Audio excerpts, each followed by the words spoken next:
All right. We're live. Hey, everyone. Welcome to Victory Condition Gaming. My name is Doug.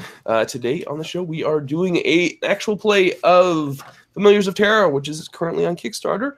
We play as folks that have familiars that we're bonded to, and, well, we'll let Liz kind of explain it. She's the one that wrote this and designed this game. I've got some friends of mine on the show with me, and we're gonna play it. But we're gonna be GM'd by Liz. I'm gonna get by Liz Chaipraditkul. I don't know. I'm pretty close. I'm so sorry, Liz. I'm horrible at this. Liz, do you want to just give a 2-minute sales pitch on in summary of Familiars of Terra for folks that didn't see our Q&A that we did a little while back? Sure. So Familiars of Terra is a modern fantasy world where you play a seeker. And a seeker is a hero who's wandering the land with their animal familiar, because the one thing that's really special about Terra is that every person has their own animal familiar. And you can either see this as part of your soul or maybe a really cool pet that you have, but you understand your familiar and your familiar understands you. And as seeker and familiar, you wander the lands in search of epic deeds and kind of try to heal the devastation of a great war that's happened. Excellent. In this game, we're going to be using a deck of cards, which we're going to try to do something different and kind of import Roll20 onto the screen so you guys can all follow along at home while we're playing. The three other players that we have with us tonight are Amanda Call from ageofnight.com. Amanda's fantasy webcomic. You should check it out. Well, there she is right there. I'm going to click on her. Hello. We also have Josh from Halloweenville on YouTube. Hello. Josh is a crafter and gamer and just all around awesome dude. And we also have Tim Devine, a hot up and coming game designer that you're going to see on Kickstarter here shortly. And hot, I mean, like really, like. Well, I'm going to make this really awkward, Tim. Oh, I think your volume's out. Uh-oh. There we go. Hello, can you there hear we me go. now? We're good. Good. Yeah, I'm trying to change the color tone on my video camera so you can't see me blushing right now. No, Tim's got some games on the works coming from him, from a couple companies, and maybe from himself. Dice Up Games. Check out diceupgames.com. All right, now we're gonna hand it over to Liz. I'm gonna just hand the show over to Liz, and Liz, take it away. You are in control of the channel. First things first. Don't get out of here. No, just kidding. Right. So we are playing in Terra today, Seekers. I think the first thing that would be good to do is just to go through our characters a little bit. Each of you guys have some titles and some trophies, and I kind of want to talk to you about how your Seeker got these titles and trophies. Because basically, in Terra, all Seekers, as you become more epic, you get a very, very long title and trophy. So you could be Mesli of Inther, who is the savior of Rocking Chair, and it can go on and on and on and on. So I want to talk a little bit about your Seekers so you guys can get into your characters, and then we can roll right into the game as well. So I am going to pick on the first person in my quick start. If you guys are people who are watching or who will watch, if you're interested more in the characters, you guys can check it out in the quick start. So I'm going to pick on, the person who is playing Mesli first. Yay! Yay! So you are from Inther. Do you want to introduce your character a little bit? Like, who is Mesli and who is his familiar? Well, Mesli has a lizardkin familiar named Loez, and he has sticky toes, which is pretty cool. So he can climb and walk across walls and ceilings. My character itself It kind of reminds me of like a healer, a compassionate person, so does really good deeds for people. Yeah, because he has a title under titles and trophies. He has savior title, so he can gain a +1 to save someone's life. Okay, well, how did you get that title though? So basically, each title is actually given to you by people because it's kind of a legacy that you have. You know, you've done something epic to earn the title of savior. So what did Mesili do to earn the title savior? Oh, maybe he came across one of his fellow companions before they got to know each other and save them from falling down some dark pit. Okay. Does anyone want to have been saved by Mesili? Do I have a tribute? I don't care. Not again. This is like an ongoing thing. If you keep saving me, Josh. Okay. I can't help that, Doug. You're just worth saving. I guess. Well, then let me actually pick on you next, Nura, because you're playing Nura, right? I am playing Nura, yes. Yeah, so let's see. So Mesili saved you. And he saved you so awesomely that you actually went around making sure that people knew of his title because you fell down a pit. Okay. Would you like to add some detail? I feel like you were probably trying to do something heroic, weren't you? I mean, you are a seeker. Before I fell down this pit? Yeah. Oh, let's see here.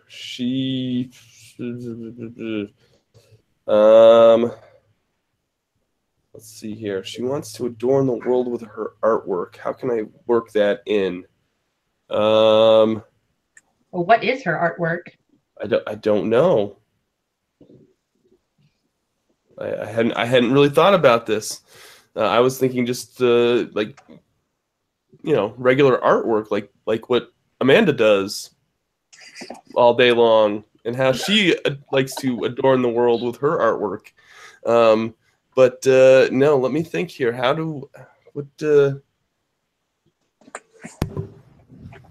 Do I can I like affect nature at all? And like is my medium like nature? I can like make like can I affect? Is there a way to like make me like affect like plant life and to make like nature kind of pop a little bit more? Is that like? Do you think that would be okay? Sure, that sounds cool. I'm down for some type of like herbology, botany art form because I mean that sounds way over the top and totally something that Amerland would have then. Okay. I mean, yeah. So what I was like really fixated on trying to beautify and have this like, you know, really beautiful forest area that because that's kind of I take nature and make it an art form, and that's my art, I guess. And somehow while I was doing that, I wasn't paying attention and I fell into a pit. You were making hedge animals, weren't you? I was making hedge animals. That's exactly what it was. You know, that's art form. A lovely topiary. Yes, that's that topiary. That's exactly what I couldn't think of the word off the top of my head. Well, I mean, so it makes sense maybe that then Mesili got, or Mesili, however you'd like to say it, I'll say Mesili, he got a title from that because you're from Amerland, Nura, right? So basically you come from these great dynasties and your families have lots and lots of money. So probably, you know, your family is probably so thankful that he saved you from said pit that, you know, they made sure he got a title. But I mean, Nura, you also have a title. You have titled the Jubilant. Did you do something actually heroic to warrant this title? Jubilant. I don't know. Let me think here.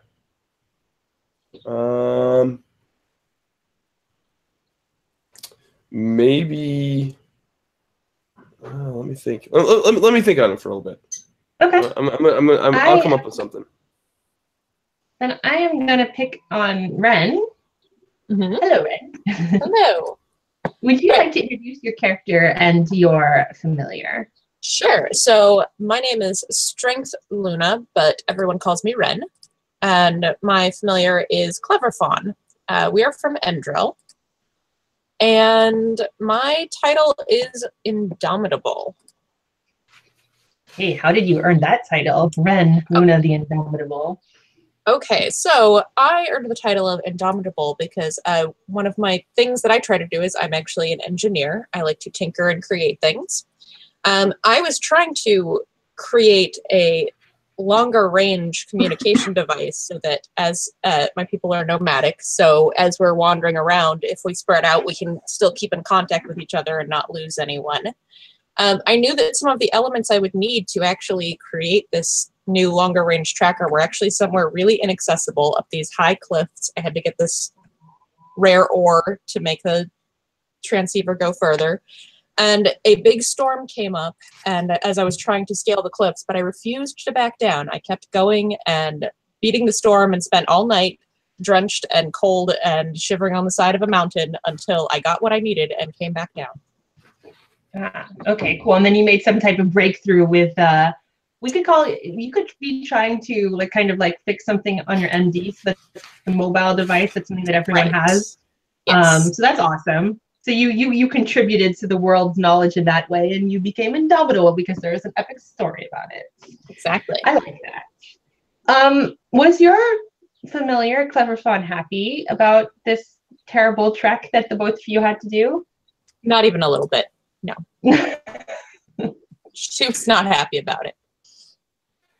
She's not happy about it, and lately, actually, she seems like she's not been doing too well, and I wonder if that took too much out of her or if something else might be wrong. Oh, okay. That is worrying. Naza, why don't you tell us a little bit about yourself and your familiar Huron? Hello, I'm playing Naza Gamir. I'm from Ratha, and my calling is peace, and my promise is to protect the vulnerable from those who prey on them. And my title is it Sorge? Scourge. Scourge. Oh, sorry, my printer ink smeared. Scourge. My title is Scourge, and yeah, I got that title. So in Ratha, I live in these giant trees with my family, and my family aren't just blood related; they're just everybody views each other as family living in this place. And there was a dispute that happened, and I being kind of a quiet warrior, I'm very strong. I'm a very capable warrior, but I don't like to overexert myself. And I knew that I could have stepped in and done some real damage in this scuffle that was happening, but saw the bigger picture that everyone needed to calm down and be at peace with each other. And so I stepped in and calmed everything down, and it helped a little bit that my familiar is a large gorilla. I actually brought my gorilla here. So here's Huron. So yeah, and the two of us succeeded in doing that, and then I also am a little bit of a loner, and so I set off to sort of do the same sort of thing. I didn't want to be just trapped in one spot doing one thing. Okay. So though you both are a deadly combination, you've chosen the path of peace. Yes. I like that. I like that. And my trophy is a staff of peace. Mm-hmm. And I would imagine that was sort of given to me by members of the tribe when I decided that I wanted to go out and spread peace to other places. They said that might help me. Can you even imagine that, your title is Scourge, so somehow they were like, take this staff and please leave? we like thank you for resolving this peacefully, but we would like to go back to our argument now. Yes, yes. It was probably just as good for them that I left, just in case I decided to be angry instead of peaceful. And they wouldn't like you when you're angry. So Nerd, do you have an idea of how you got your title? Yeah, I'm sorry. I was I'm still kind of getting over a little bit of cold, so I kind of wanted to get off camera for a second so I could get something to drink and kind of blow my nose. Yeah, I think my idea is that every spring, like in order to welcome the spring, we have this big I do this big show of like my art talent to welcome the spring into the land, and I get everybody excited for the upcoming year by putting on this great big show of now that winter's over and spring is in the air, and that's how I just get everybody all pumped that the winter's over. Okay, and that's I like that. So you actually started a kind of new tradition, which Right. Right. Yeah. All right. Well, you Seekers have kind of formed an adventuring group because, Terra is a safe place when you're in civilization, but when you're out in the wilds, it's smart to either, not go off the beaten track, or if you're a Seeker, travel with other Seekers and look for adventure. So you have all formed a group, but the group, of course, some people have more connections with each other than others. So I would like to ask, I will pick on Masili first. Masili, you have a rivalry with someone in the group. Who is it and why? Oh my. Oh. Let's see. Who do I want to pick on? Maybe the rivalry is not necessarily personal, but maybe the familiars don't see eye to eye, so therefore there's maybe a little tension between the Seekers themselves. So Loaz kind of sees himself as a big dragon, even though he's not that big, but he likes to stand his ground and puff out his chest and thinks he's 10 foot tall and breathes fire.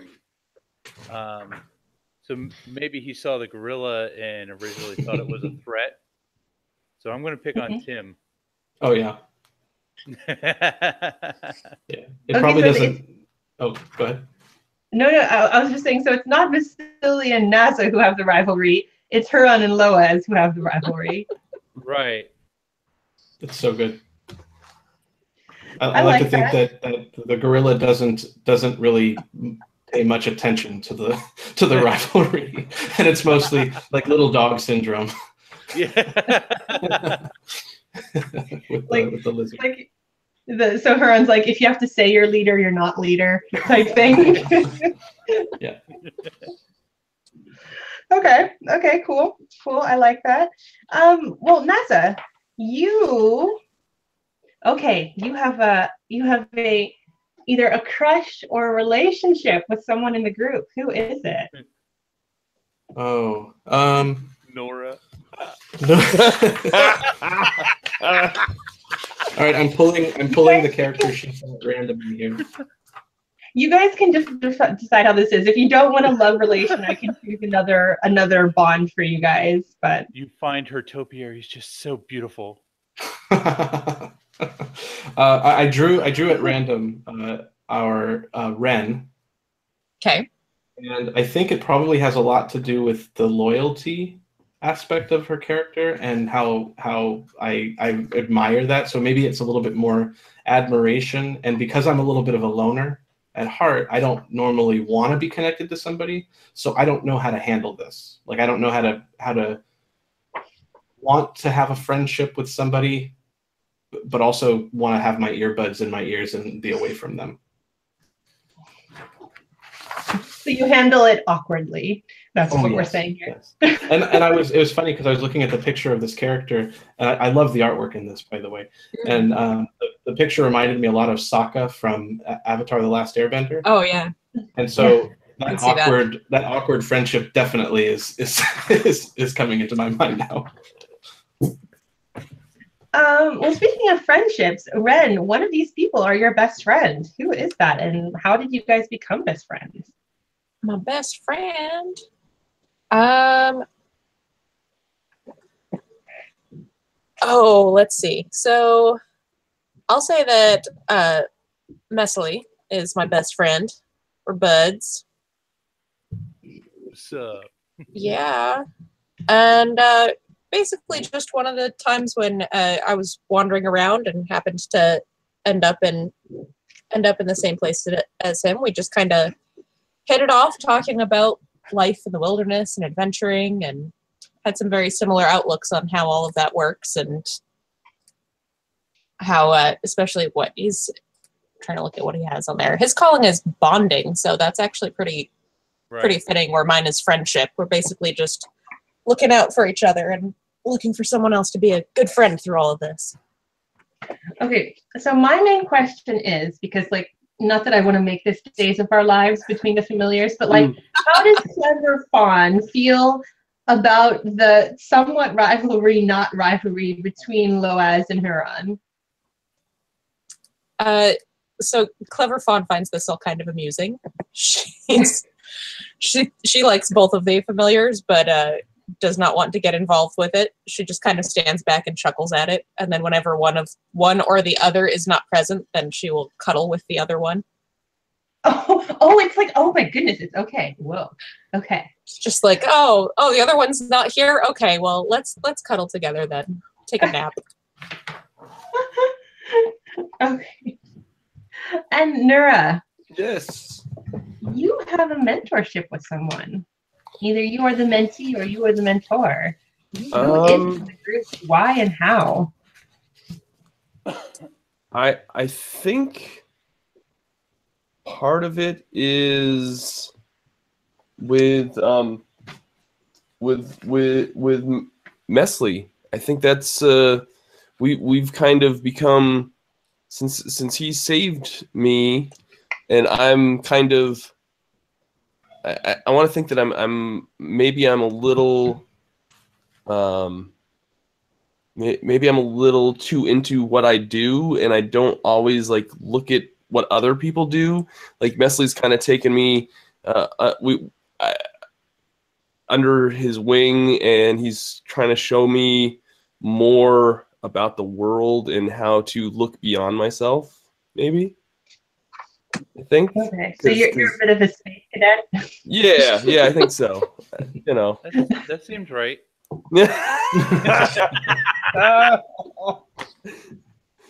Yeah, okay. Yeah, no, I'll agree. Whatever. Did you see that picture I posted of you? Come on. Yeah, I know. It was ridiculous. But I still shared it anyway. Yep. Okay, so you guys all have this group with these different relationships with one another. You know, Nura, it's your first time really going out into the world without your family's protection, I guess. Even though you have done quite heroic things, you're just a different type of hero. Maybe she doesn't realize that yet. And you know, we have Ren kind of looking around, wondering about these weird rivalries with these familiars who are cuddling with one another or not cuddling with one another, or having an alpha fight or not having an alpha fight. And you guys are actually all, and oh, of course, we also have Clever Fawn also is feeling a little bit, she's not feeling well, right? Right. That is an issue. Well, you guys, you've all headed to a place in Endril called the Sacred Heart, and it's actually in the northern region of the land. Endril is split into 3 different pieces because it was bombed so badly during a war called the Vast War, which happened 50 years before, which kind of left everything scarred and all these issues. It was bombed so heavily that it kind of split the land into 3 pieces, and splitting up pieces are these large swaths of land called the Badlands, and these are very dangerous places to go, where no one besides your seekers kind of enter. And you guys have headed, or you've arrived in Sacred Heart because you heard news actually that maybe there was a healer there who would have some more information, who would be able to look at Clever Fawn and kind of figure out what possibly is wrong with her. So you guys have arrived in the town. It's a small town surrounded by a lot of plains. Doesn't have a large population. There's only like a couple of shopping streets. There's not that many cards. People are kind of walking around. It's a sleepy place, and not a place that you would expect to find a renowned healer, but here the person is. Their hut is actually a little bit outside of town, located on the edge of the Badlands. So does anyone take the lead when going in? I mean, Ren, are you in the lead because this is about your familiar, or is it someone else? How does this naturally fall amongst all of you? Yeah, I would think I would be, since it's my familiar that we're here to see about. Right. So you head up to kind of this lonely building. You don't see anyone outside. You see outside that there's a lot of large kind of enclosed areas where like large animals could be held, I guess, to be healed or whatever. But right now there's nothing in them. And you do see that there's lights on inside of the house. And as you knock on the door and you wait, you hear kind of you hear a speaker clicking on, and you realize that above the doorbell there's a small speaker, and you hear, hello? Who's there? Yes, hello. We're seekers. We're here to see the great healer. Do we know the name of this person? Yes, her name is Love Natter, and people call her Of. Oh, that's her first name, because basically in Angel everyone has a name based on kind of their parents give them a name based on the trait they want, which is why strength is strength. But everyone kind of has a nickname. So her nickname is kind of. And she, I guess you say her name to the speaker. Right. We're here looking for the great healer Of. Me? You better come in. And she buzzes you guys in. And you open this large door, which you realize is actually a metal door. And it's quite heavy as you push it open, Ren. And as it kind of clicks closed behind you, like fluorescent lights flicker on down a long hallway towards the back room, which where the doors open. And as you walk along the hallway and you come into the large room, you realize that actually inside, despite for the outside being quite desolate, it's cozy in here. You see a woman who doesn't seem to look like a great healer. At least she has bright red hair. She's pale with freckles. She looks completely frazzled. She has big horned rimmed glasses on, and you see a really frazzled owlkin in the corner on a perch, just kind of looking over a large board. You see that there's like a map there. And the woman kind of looks at all of you a little bit suspiciously. We're in here with our familiars as well. Yeah, of course. Your familiars go anywhere you go, and when you play them, you can decide to play as your character or as your seeker or your familiar, whatever you're more comfortable with, whoever would act more in this situation. Is it a bit cramped for the big gorilla? Yes. It's also, I guess, cramped for Loaz. I mean, how large is Loaz? I'd probably say Loaz is going to be about the size of a lab. Okay. Yeah. Well, I mean, it is cramped for. So it's definitely more cramped for Huron than Loaz, but it's the room's big enough. you know, there was obviously the ability at one point to have a horse, and here you see double back doors, like, so. Now, is the Owlkin much like my Owlkin that I have? No, it looks just like an owl. So you guys are seekers, so you have a little bit, your familiars are a bit more special. They have kind of more upgrades and stuff like this, but this Owlkin really just looks like a snowy owl, basically. Okay. We've traveled here because I wanted you to look at my familiar, Clever Fawn. There seems to be something wrong with her. She's just not been acting herself lately. Oh, well, I'd be happy to help you, but I'm actually closed at the moment. I was just about to leave. Maybe you can come back later. I suppose. What time later? Well, I'm not sure. The Badland Rangers have asked me to clear the area. Apparently, there's something going on. I don't know. They wouldn't share any information with me, and I need to leave now. I've already sent all my patients home. Wait, what? And you know, you're from Drill. You know that there's rangers, like there's forest rangers or mounties or whatever you want to call them. There's also rangers who kind of patrol the edges of the Badlands to make sure that everything's kind of safe. Right. Oh, yeah. Well, are they still right around here? We should see if we can help them. What do you guys say? Oh, are you sure that you're seekers? She kind of looks all of you up and down. Yes. No. Well, I'm sure that we'll be able to go and help them. If you have just a few moments, could you just look at her quickly, see if there's anything you might be able to do? We'll be able to help the Rangers much more effectively if everyone is in good shape. I think this is the perfect time, Ren, Amanda, for you to please make me a charm check to try to convince this woman to look over Clever Fawn. Okay, all right. Let's see if I can give you my card thing. Draw one card. All right. Can anyone see that? Did that actually come up? It's in your hand. So you'll have to drag it onto the table to play it. Gotcha. There it is.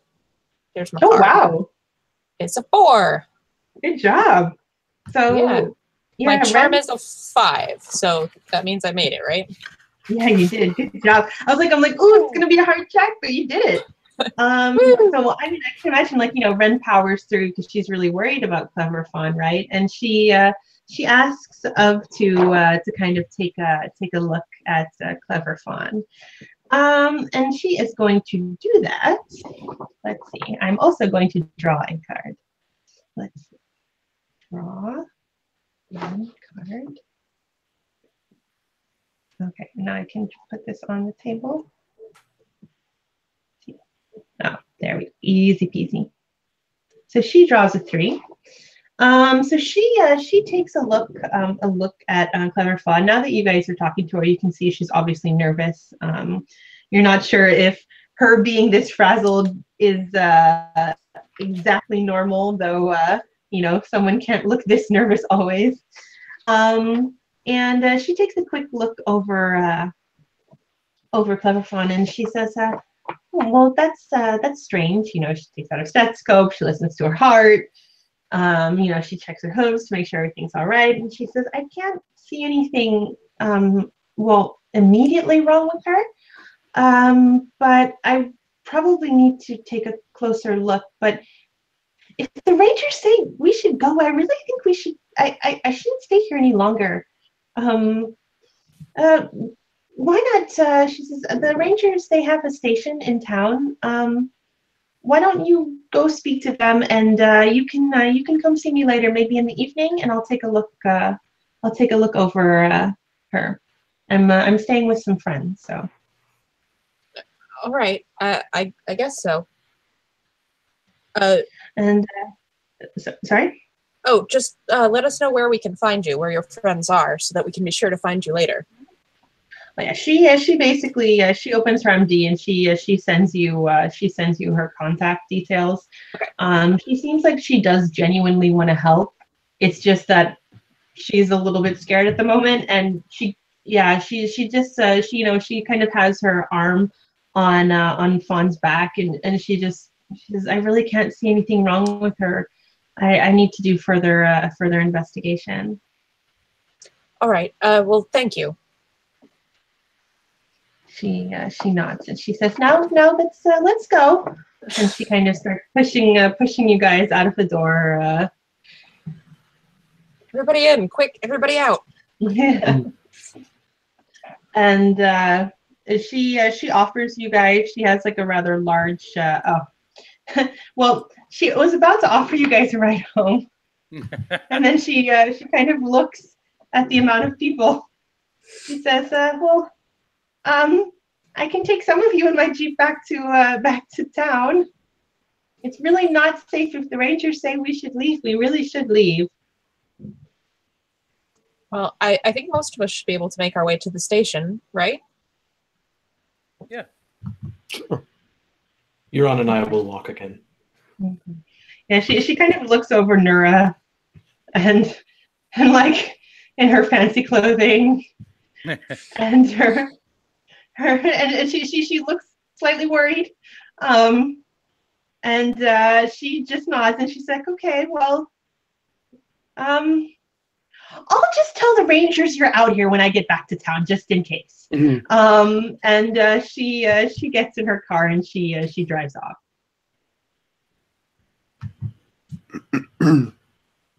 So I guess we're heading to the ranger station. Everyone? Yeah. I'm good with that. Sure.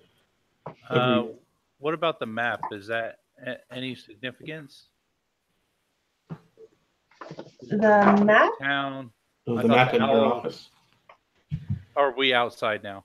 Oh, yeah, you could. Sorry. I should have asked. Yeah, of course we can rewind a bit before. You want to look? You want to look at the map? Yeah. Okay. Is there anything special you want to look, or just for anything strange? Just anything maybe out of the ordinary. You can see that the map seems to have been tracking something. You're not sure what, but you can see basically kind of the edge of the Badlands, or what you assume to be, because there's a fence kind of going down the side of the map, and then there's the town, and you can kind of see where the office is. Mm-hmm. And you can see like marks near the edges of the fence with big X's. But you haven't. You're not sure what they could be exactly. There's no information saying what it is. Okay, I'll just make a mental picture of that in my head. And Okay, I mean you can take a picture with your MD also. Okay. Just... Yeah, I'll take a picture of it then and take it with us. Okay. And you guys head out to the ranger station in town. You're not sure what the doctor or the healer, however you would like to call her, what she's talking about exactly, because as you walk back to town, and even though the sun is setting and things are getting dark, and empty plains in the darkness with the town kind of with the lights flickering in the distance always brings an eerie mood. There doesn't seem to be much out of the ordinary. The only thing that you kind of hear as you exit her house and her Jeep drives off is the faint sound of wind chimes kind of in the distance. But nothing really out of the ordinary. And you guys head back to town. When you arrive in town, you head to the ranger station, and actually you see that it is very busy, because there are about 20 people who are in there, complaining. It is hectic. You see rangers trying to deal with people. There's familiars flying everywhere. It is extremely busy for a place in a sleepy town around dinner time. And you see a man kind of trying to calm everyone down. But he is also talking to another older man who seems to be quite agitated. Like, no, sir. No, sir. I can guarantee you we're still safe here. No, just because we've cleared the outside houses doesn't mean you're going to have to move. Yes, I'm very sure that your garden will be safe, sir. And so on and so on. Sounds like they have their hands full with whatever's happening. Yeah, Naza is definitely very interested in what the problem is, and specifically like the law enforcement trying to calm people and people being like, it's just sort of this is something he thinks he might be able to help with if it seems like it comes up, like where somebody might need help, like Well, I mean, you definitely think the Rangers could use some help getting all these people under control. Because, I mean, at least if you want to speak, because right now it's just chaos. There's voices everywhere. You guys are kind of like, as the door closes behind you, you know, all your shoulders are kind of like squidged up against one another. Huron definitely looks uncomfortable. I mean, maybe the only comfortable one, or only comfortable two, are like Loaz and the lovely Owlkin, because Loaz can climb on the wall and the Owlkin can fly, and everyone else is like stuck on the ground with everyone else. So I mean, if you wanted to assist the Rangers, that would probably go a long way if you wanted to try to wrangle everyone, if you have an idea. So the first idea would be to get order in this place would be that people need to stop talking over each other. And so I turn to Urin and I say, quiet these people. And in a very Princess Bride Fezzik type of a way, Urin lets out a kind of a roar, but like not an angry roar, just enough to make everybody aware that there's a larger sound and a larger presence than themselves, and that they should probably listen and be quiet. Okay. Everybody move. I would say that's a charm check. Okay. Trying to impress his presence upon the group.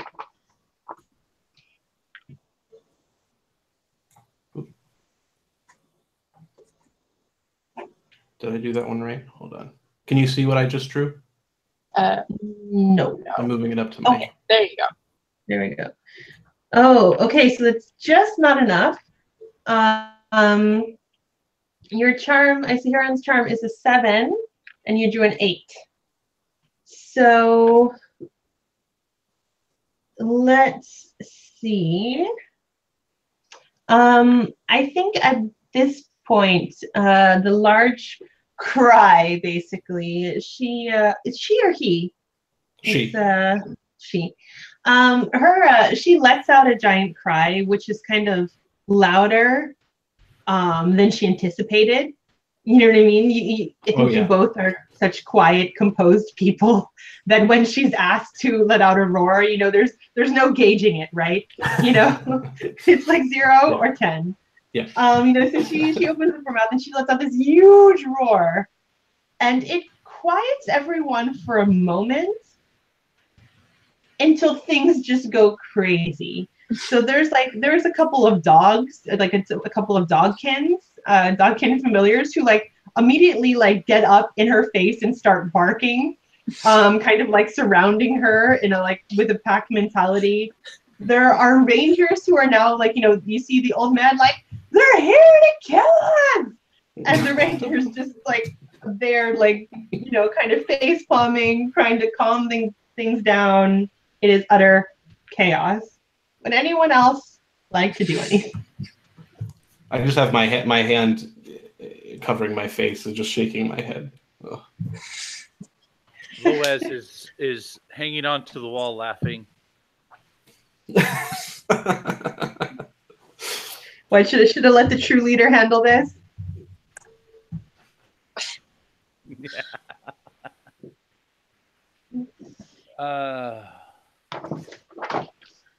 Yeah, I'll go over to one of the guards and ask if how we can help, maybe.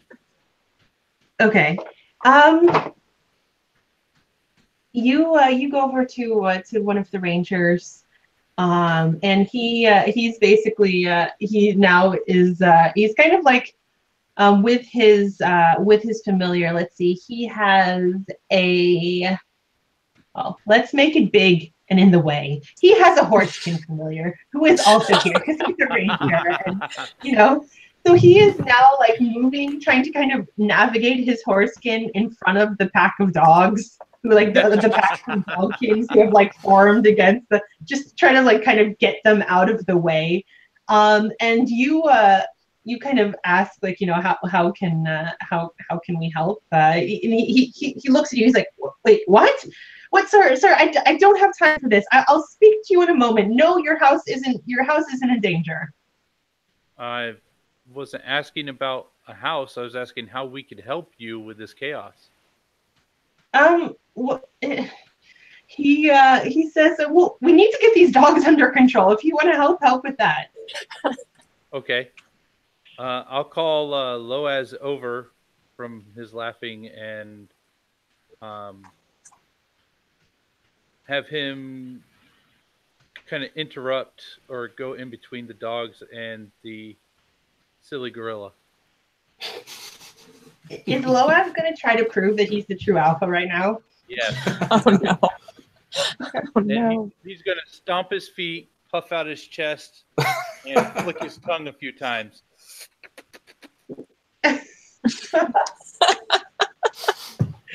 Okay, sure. Make me a charm check.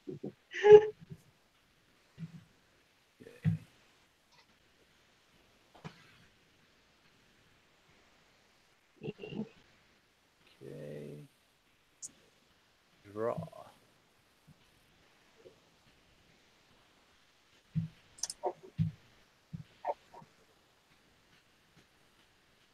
Now you've got to take that and drag it up, Okay. Josh.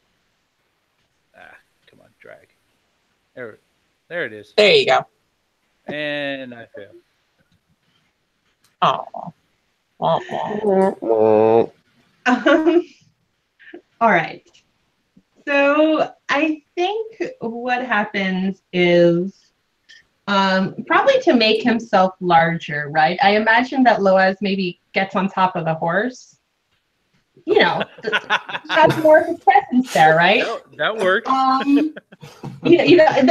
means he's also taller than Huron, which and Loaz is a he, right? Or is it a she? It's a he.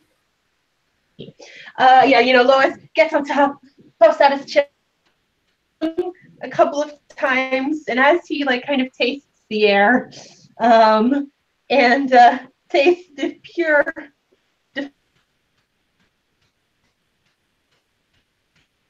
Uh-oh. Yeah, the horse rears up, not liking no.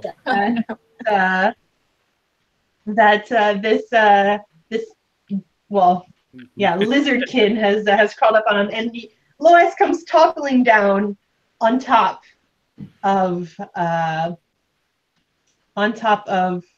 the gorillakin, Huron, and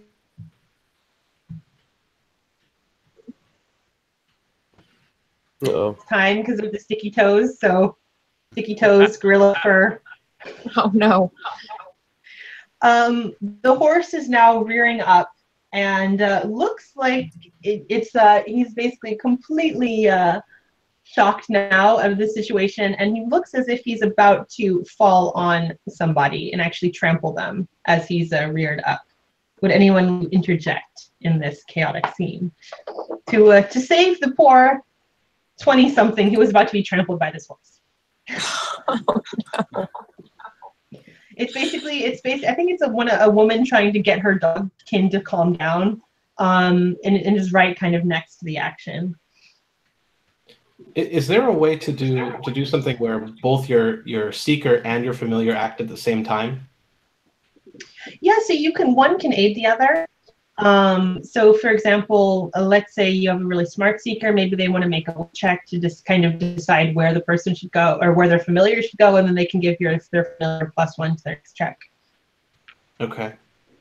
The only thing I was thinking was that the gorilla is definitely large enough to probably grab the woman out of the way, or like kind of shield her from the horse. At the same time, I think I want to use Naza would like to use the Staff of Peace, if unless that only applies to combat. I was reading it, and it says like if I use this, if I hold it aloft, it forces everyone who sees it to succeed a might check or stop fighting. And I didn't know if this would constitute as fighting. Well, I think I'm going to roll the even, because I think if this horse does trample someone, it is going to turn into a fight between the horsekin and the dogkin, because the dogkin would never let their owner be pulled. That just wouldn't make sense. So yes, sure. You can also use it to prevent a fight. Okay. So then, yeah, my familiar is going to try to help the woman while and everybody's looking at the dogs barking and a horse going crazy. So hopefully all eyes are right in front. So when I hold the staff up, everybody sees it, including the barking dogs. Okay. In that case, I am going to have. All right. So everyone stop. So the dogs have now calmed down. The only thing is that I think Huron needs to pull this woman from underneath the horse quickly enough. So I would say that it's either. I mean, how is Naza doing this? Is kind of brute force type thing. So I could make an argument for agility or might, depending on how you're doing it. This would be for the gorilla.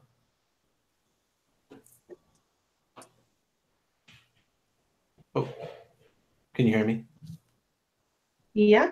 I think that, Oh, sorry. I didn't hear what you said. Is this the gorilla's check?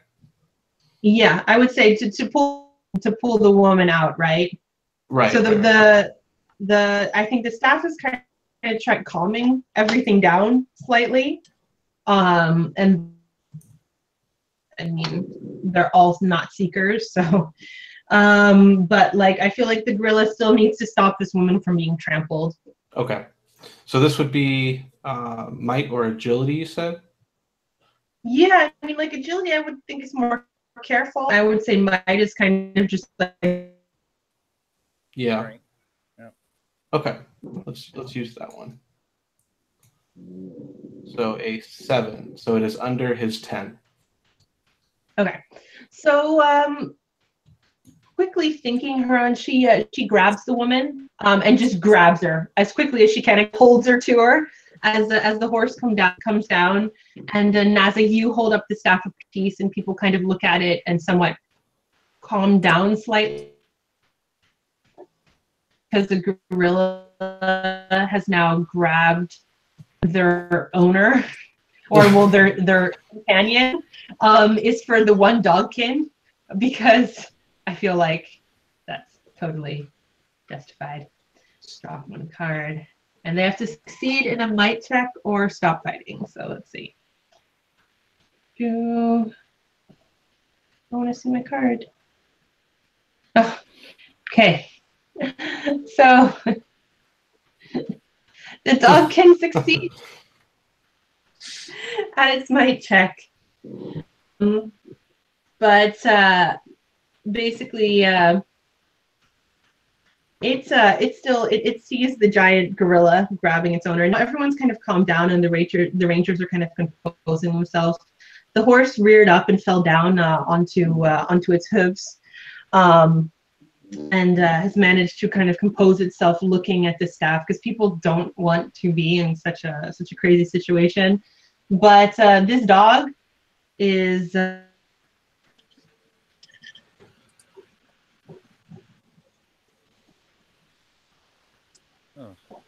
Oh no. Did we lose Liz? We did for a minute there. Can you guys see me? Yep. We just can. I think we lost the audio for a second. Yeah, it keeps Oh, going sorry. in and out. Oh, really? I can try On my switching end. microphone. I don't know. About No, it was anybody a else. signal issue. Oh, okay. So would anyone like to do it? Calm the dogkin? Who's I think, Naza, you've done something, Huron, you've done something. I'm kind of looking at Nura and Ren if you guys want to step in here Right. and kind of finish the situation. I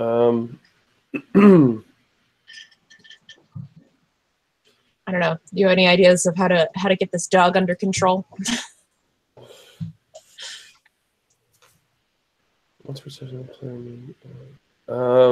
Can I? You have much better charm than I do, so you might be able to Yeah, I'm just trying to think of how I calm can. this dog down. Yeah, I'm thinking maybe I can just try to approach it and just put my hand up and give it. Try to pretty much try to get through to the dog that things are going to be okay. Are you dog whispering this dog right Yeah, now? I'm gonna try to, even though I'm not really all that good, and even though nature isn't really all my. I'm gonna try to tap into that, and I'm more towards the nature side in plant life and everything, but I'll try to see if I can't calm this dog a little bit. All right. Make me a charm check. Yeah. All right. Let me. So I just draw one. Oh. Okay. It is. How do I get it over here? Do you guys see it? No. Yep. It's a 10, so it ties. I'm sorry, everyone froze for me. So it was a 10. I think Amanda's froze. No, I'm No? good. No, I'm just sitting very still. right. Okay. Is Liz? Liz is might what? be froze. Liz might be. Oh, Oh, there we go. She's back. hi.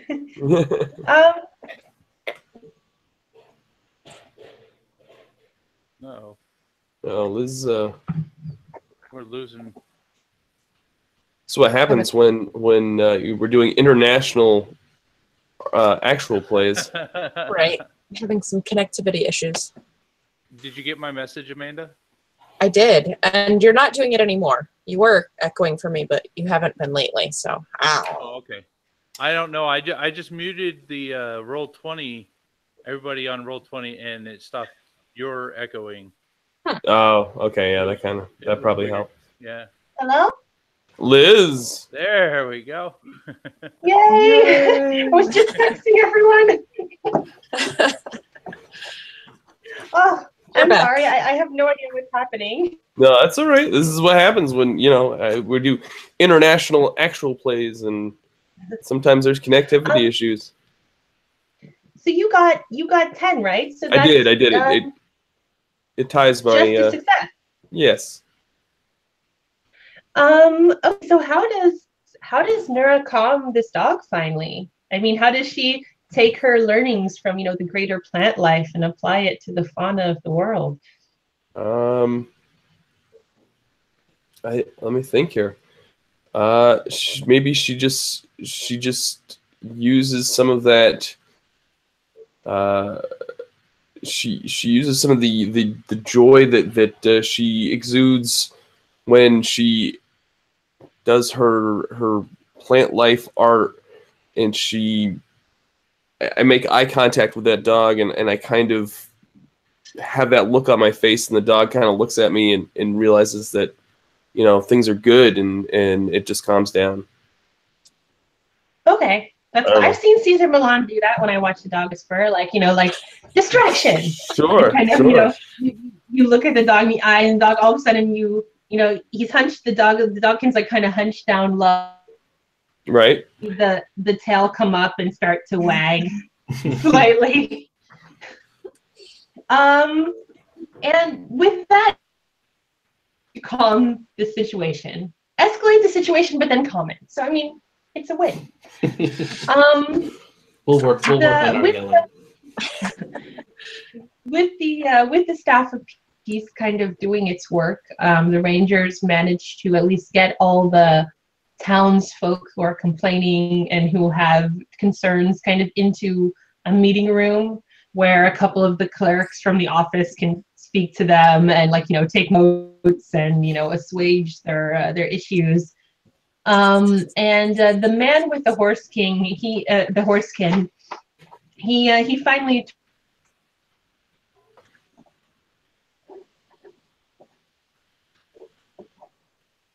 and he says, thank you.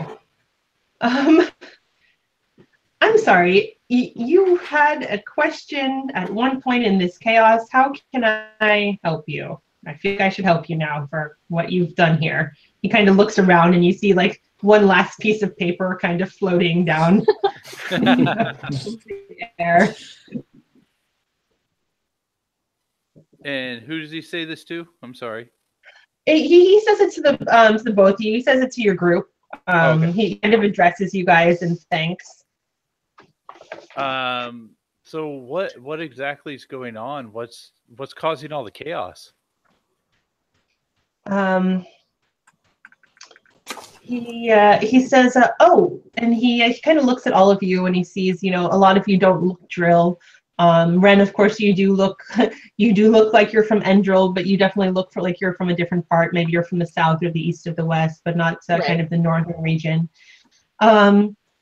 And he says, yeah, you're not from here. Actually, it's not a good time to be visiting right now. We've had reports that there's been Plinth agents seen in the area. They're just reports. We don't want to worry right now, but it's really best if you we're issuing a curfew.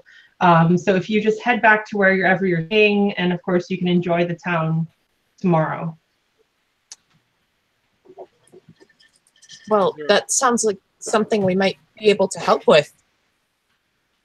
Oh, he kind of looks at you guys and he says, "Wait, are you seekers?" Yes, we are. Yes. Oh. Naza puts his earbuds back in and kind of leans against the gorilla. He kind of looks a little. Yeah, he. I mean, that you might be seekers, but he's looking a little doubtful. He says, I don't know. I mean, he says the Plinth are pretty bad news, and if kind of waiting to hear back from government what we should do about this. How exactly would you want to help? Well, we could at least go and scout out and see if there's anything to these rumors. Come back with some information for you.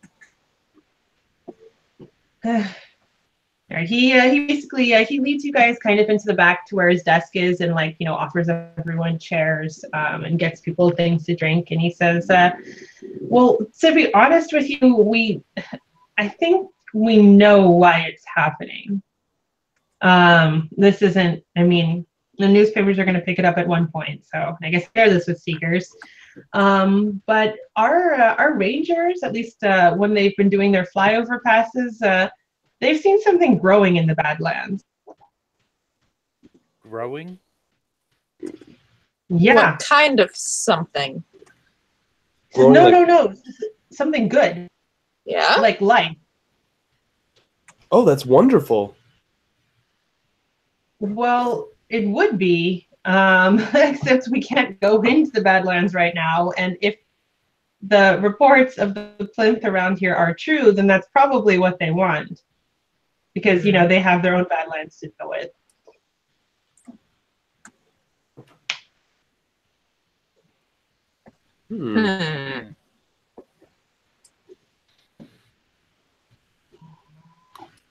Curious. That is curious. So is this like plant life that's growing, or is it like a mound of something? We think it's plant life. At least that's what the reports say. They see a growth of something green. Okay. It was a quick flyover, just because, you know, it's not too it's not too safe to stay over the Badlands for too long. We're just making sure that no one's been wandering in there and we don't have to draw them out. But we haven't had time to actually launch an expedition into the Badlands. And honestly, I don't think we're going to. I mean, if nature is claiming the Badlands back, that's great. But I don't know. He kind of itches his head and he said, "This is just way above my pay grade." Nora, would you know of any plant life that would that could be able to survive and thrive on the? I don't, but I'm very excited to find out. I think we should go check this out. Go investigate. Yeah, absolutely. If it's a new type of plant life, then I want to know all about it. So you all aren't from around here, but our town is kind of known for bordering the Badlands because there are a lot of legions in the area. And you all know that legions are actually the spirits of the dead who haven't passed on from the war. And they're kind of like angry ghosts, basically. And he says, we use the Chimes, which are bordering the Badlands, to kind of keep them at bay, but like going in is very dangerous. I mean, actually, maybe the plinth agents will just solve themselves, right? If they're going and the legions, but okay, that's very terrible to think. All right, never mind. I can speak to ghosts and spirits, so maybe I can see what's going on. Maybe I can talk to them.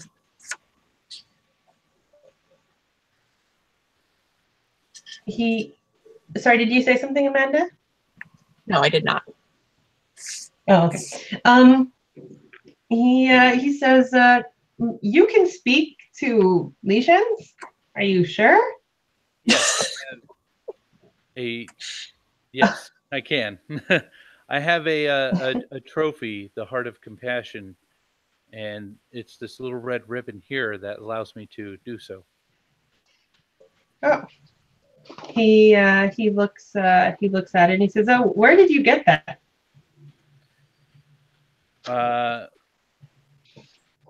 It was for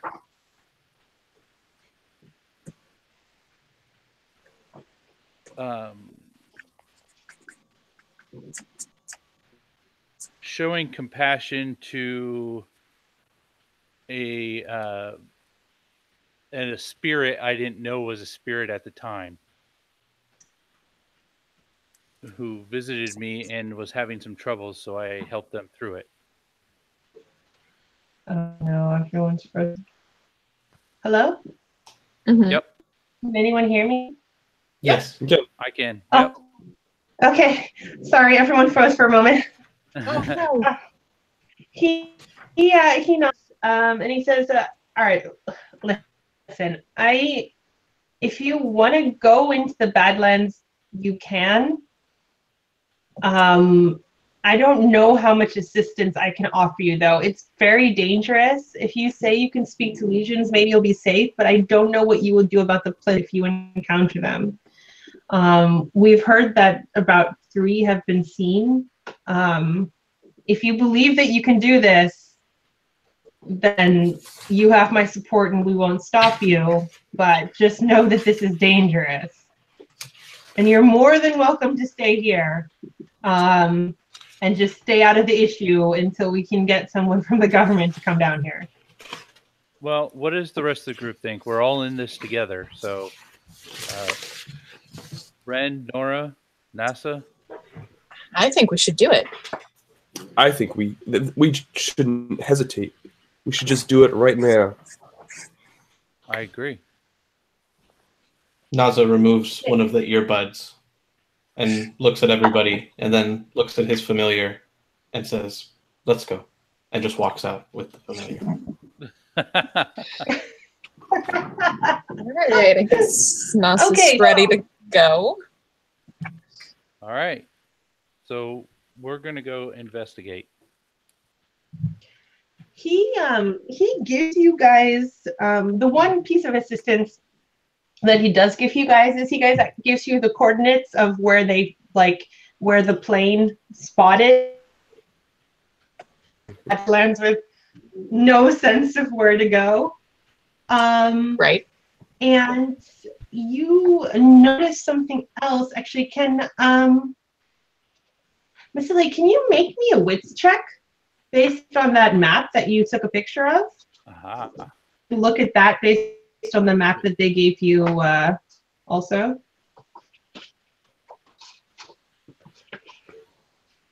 You're a pretty sick guy.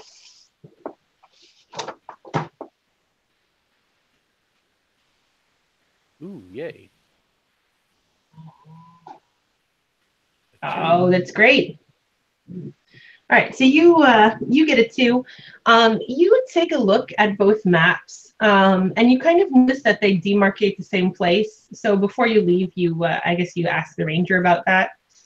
Okay, yep. And he says, "Oh yeah, I would recommend."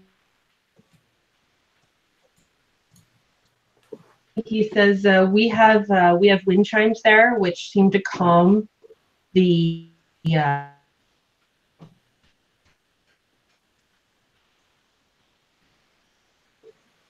Uh-oh. Oh no. Okay, Take I it. got the wind chimes. I know they calm the spirits. Right. But we lost her again. I think there's some malicious seagull somewhere between here and Europe Yeah. that keeps on attacking our signal. It's the Hello? boys. There we Liz, go. there we go. It is. Hi. But it is. Sorry, I So will we not got- turn to the Roll20 screen anymore. Someone just tell me your rolls when you tell me your checks when you make them, and I will believe Sure. you. Sure. Okay. So you started telling Um, us about wind chimes when you cut out. Yes, so there are wind chimes that are on the edges of the Badlands here, which calm the lesions within. They basically kind of let off this peaceful music which carries across the winds of the plains and calms the lesions and kind of keeps them inside the Badlands. And the ranger tells you, he says, "Well, we've set up other outposts within the Badlands for people who kind of get trapped in there just in case. Okay. Of course, we never recommend going in there, but you can kind of travel from outpost to outpost to have a bit of a safer trip. But between them, yeah, all bets are off." Okay. So I will show and discuss with the group the maps and how they align.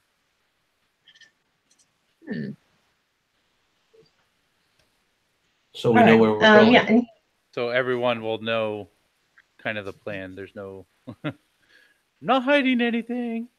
There's nothing up my sleeve.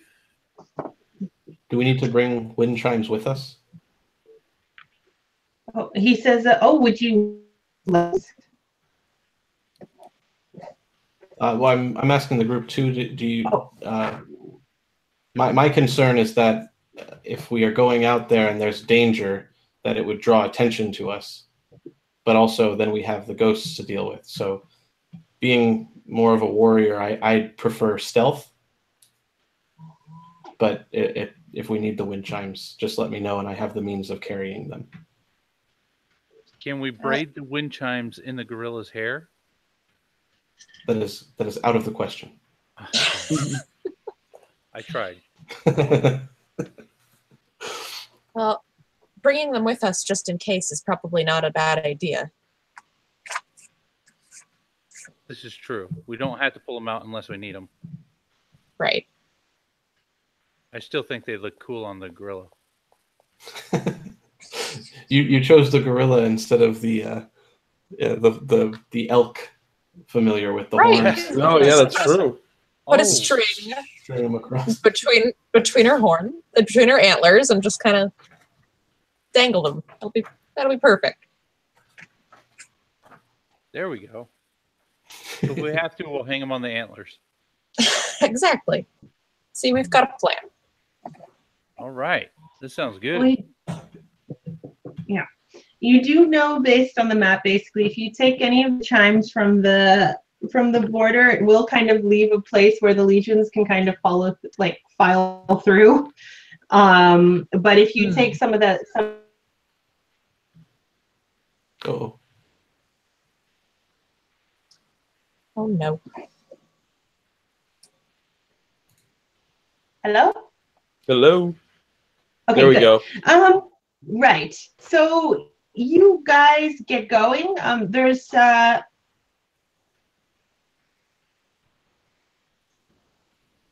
go. You guys decide to head out in the dark into the Badlands.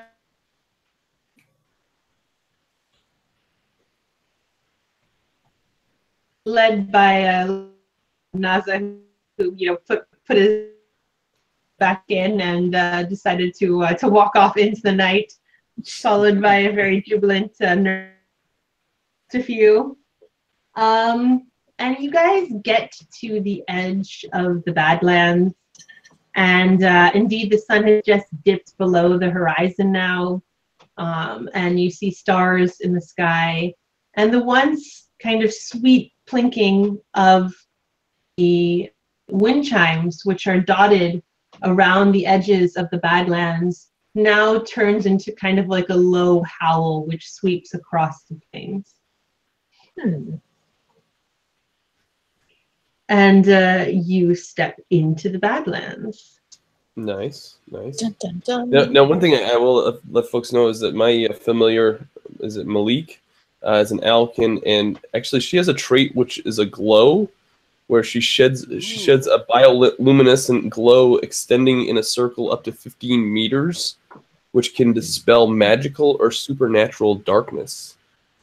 Cool. Oh. As well as just regular darkness. It's just regular, So, I know we wanted to be stealthy, but we wanted her to kind of be able to see too. Right. If we wanted her to kind of keep like a spotlight on where show us the way through, we can. So Naza comes to a ledge and looks over it into the Badlands and is crouched low to the ground, and he's looking around trying to find a good route down, and all of a sudden everything lights up around.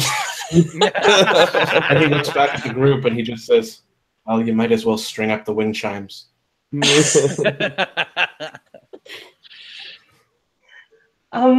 are you guys trying to be stealthy, or is it now all bets are off because we have? I guess it's all lit up now. It's up to. I don't know. It's a stage production now. We're going through in a spotlight.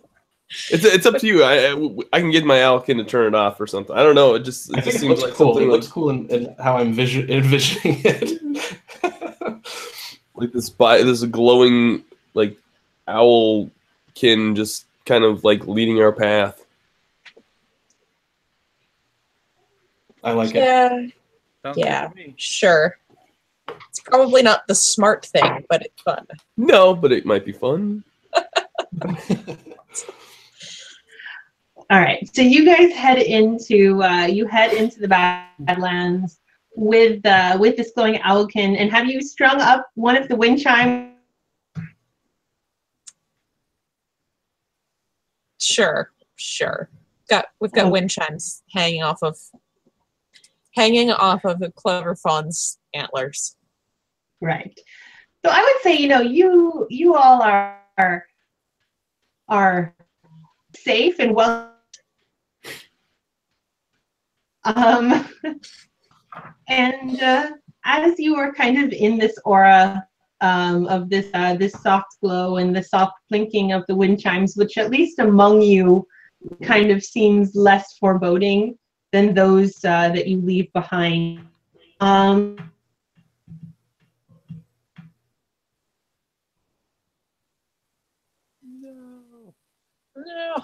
Oh, goodness.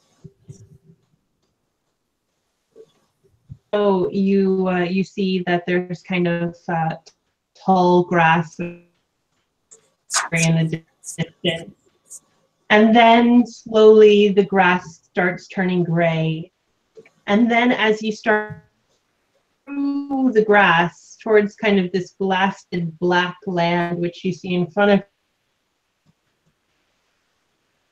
ash against your knee and falls away onto the ground.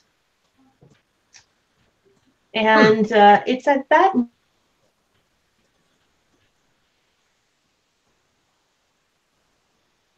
darkness a little farther away. You almost see what looks like white towers stand off in the distance, sort of in the direction where you want to go. White tower.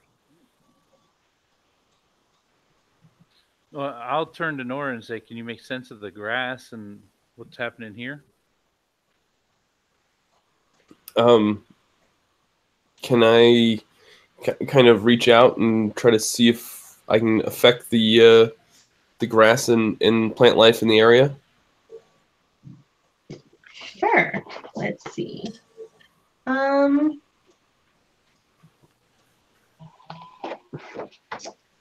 Yes. How do you want to do that exactly? Maybe I would like try to do like some sort of awareness check to see if I can feel anything that's maybe unhealthy that's affecting the area. Yeah, I like that. Okay. Roll me awareness check. So you guys see the hippie artist kind of communing with nature at this moment. Like they do. And I drew an ace. Oh, that's really good. Okay, so you reach out to the grass away as ash around you, and you manage to grab some in your hand before it completely falls through and slips through your fingers. And you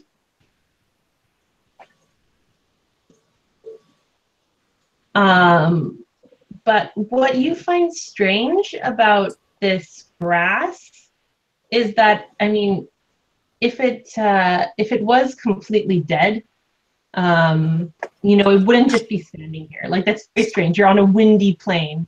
So the fact that this grass can kind of exist strikes you as odd. There's definitely something wrong here, but you're not sure if it's bad wrong. You know what I mean? You're not sure if this actually is a negative thing or not. Okay. As for the white towers in the distance, you don't get much of a sense from them, as if they're probably not plant life. You know what I mean? You don't get that artistic tinkling in the back of your mind that there's something amazing you can do with this. Your art sense isn't tingling. Okay.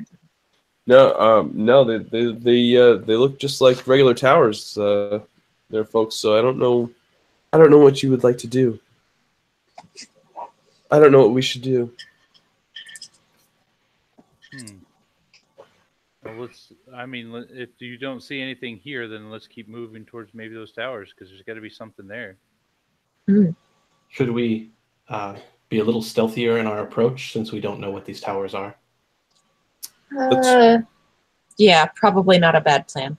All right, I'll call Malik down and turn off your flying nightlight. Yeah, I'll kind of stroke the back of its head and get him to kind of turn his bioluminescence off. And I will take the wind chimes off of Clever Fawn's antlers and kind of wrap them up so that they're not making noise in our bags. All right. And you guys head forward. Would someone who is stealthy or a familiar who is stealthy like to make a check for the group to kind of keep them from making a big ruckus as they head forward? Would anyone like to do that? Would this be agility? Or familiar? That would be agility, indeed. My familiar has a 10 agility. Same here. So okay, well, why don't you go for it, Josh? Since I just turned. Since you just played with the. Yeah, since Malik just turned her bioluminescence off anyway.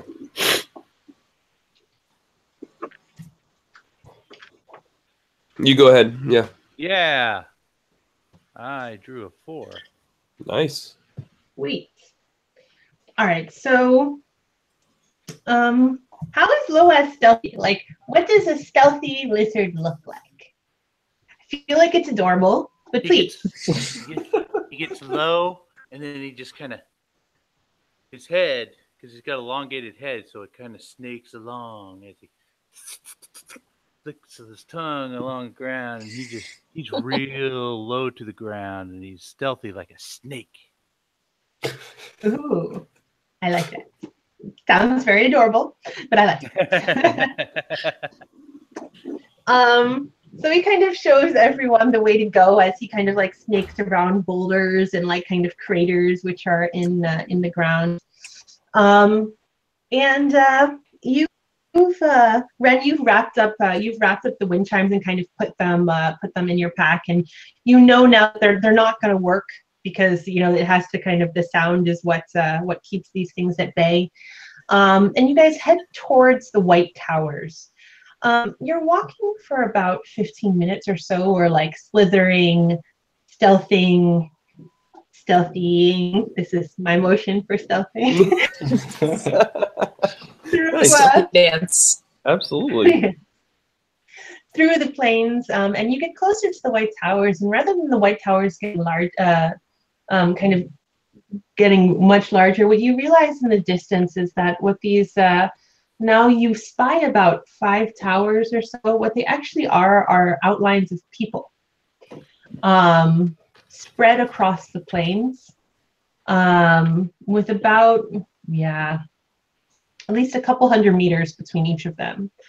And they seem to just be standing there, and they're lit in this kind of bright full moon, of course, full moonlight, which is shining down upon them, giving them almost an eerie glow about them. Not this bioluminescent glow that Malik has, but just something inside them, some type of power and strangeness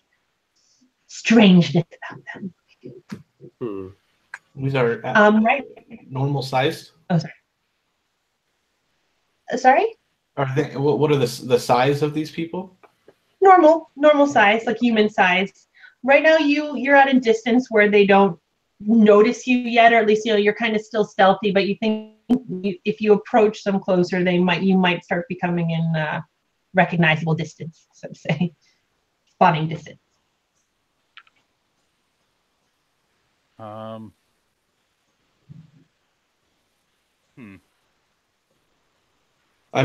looking for a possible threat from them. Oh, okay. I think that's one of your powers, right? I don't know. Well, because I know. Oh no, that's Malik who has the heart sight. No, for me it would just be like general awareness to see if there's any weapons or things they might have on them that might make them aggressive. Or sure, go ahead. An awareness check.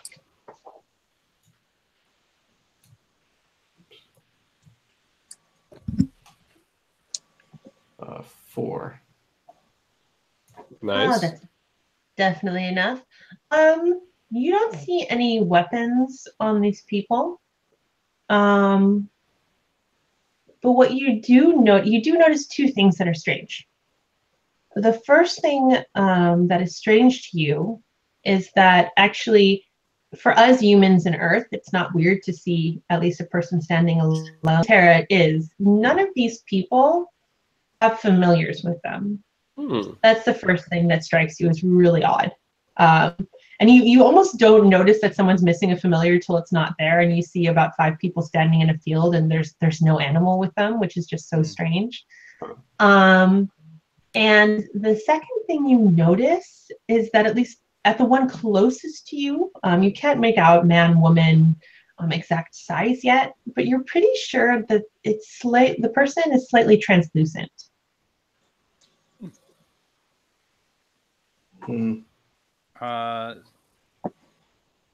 Vasily? Yeah, I think these are probably lesions.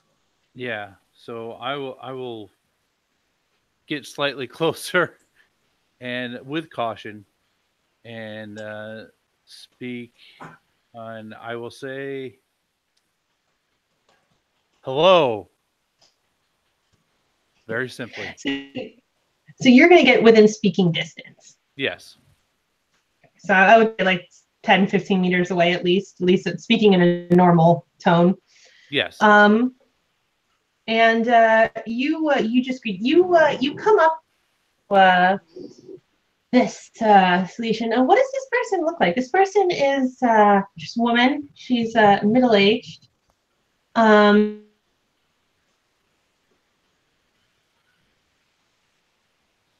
Short, kind of bobbed hair. But you actually see that she's wearing a uniform of some sort, though you can't. It's almost like the Nameless Soldier. You can't figure out what side she was on, but she's definitely wearing military garb. And as she turns to look at you, you notice that her arm is kind of disjointed, as if it's kind of like hanging out of its socket. Mm-hmm. And you greet it. You greet this lesion, and she looks at you, and when you say, "Oh no, no, she cut out right as soon as she looks at you. In the moment, the suspense. Yeah, it is. It's like she cuts out on a cliffhanger. Yeah, she looks at you and I think you know what? I bet that there's not really any technical issue. I think Liz just likes messing with us. That's pretty much what it is. That is what it is. She's just trying to maximize the drama. That's right. That's right. While we're waiting, if anybody is watching and you haven't checked out the Familiars of Terra on Kickstarter, the campaign is got a little more time left. Go check it out. There's some great pledge levels, and you can actually pledge to have your own familiar in the core book, which is kind of neat. So I don't think there's too many of those options, but there's a few of them. So hello, definitely, Liz. Yay! Liz is back. You left us on a cliffhanger. She turns and looks at you and. I'm literally hanging on the edge of my seat. It was great. No! We had a little commercial break in between there. It was perfectly timed because you left at a cliffhanger, and I'm like, well, if anybody hasn't checked out the Familiars of Terra Kickstarter, go check that out. And do that. I've closed Roll20 now, hoping that maybe my computer just can't deal with having 2 intensive programs open. That could be. I don't know. So I have a deck of cards here. I'm just going to use my deck of cards for now, and if we get to if combat happens, we'll deal with that bridge when we cross it. Sure. I brought a deck of cards just in case. So. Right. Okay. Cool. Oh no! Now I need to think of something much cooler than when I said no. So you reach out with your ribbon, in the dark moonlight shining over the lesion, and you say hello. And as your voice echoes across the plain, she turns to look at you, and what you notice is that this woman's arm is kind of out of its socket. It's fallen, and it's kind of hanging there loosely, and the words kind of leave your lips, and she doesn't respond to you, but she does notice you. And she takes a step forward. And her eyes connect with yours. And I say, what are all of you doing here? To see if I can get a response. And she tilts her head to the side, and she looks past you, and she looks at Loaz, who's kind of like low to the ground, like stealthing. And she says, Turtle, what are you doing here? Come here now. And she holds her hand out. And you see Loaz kind of blink its eyes. And I would like Loaz to make me a wits check, please. Oh no, she's trying to steal your familiar.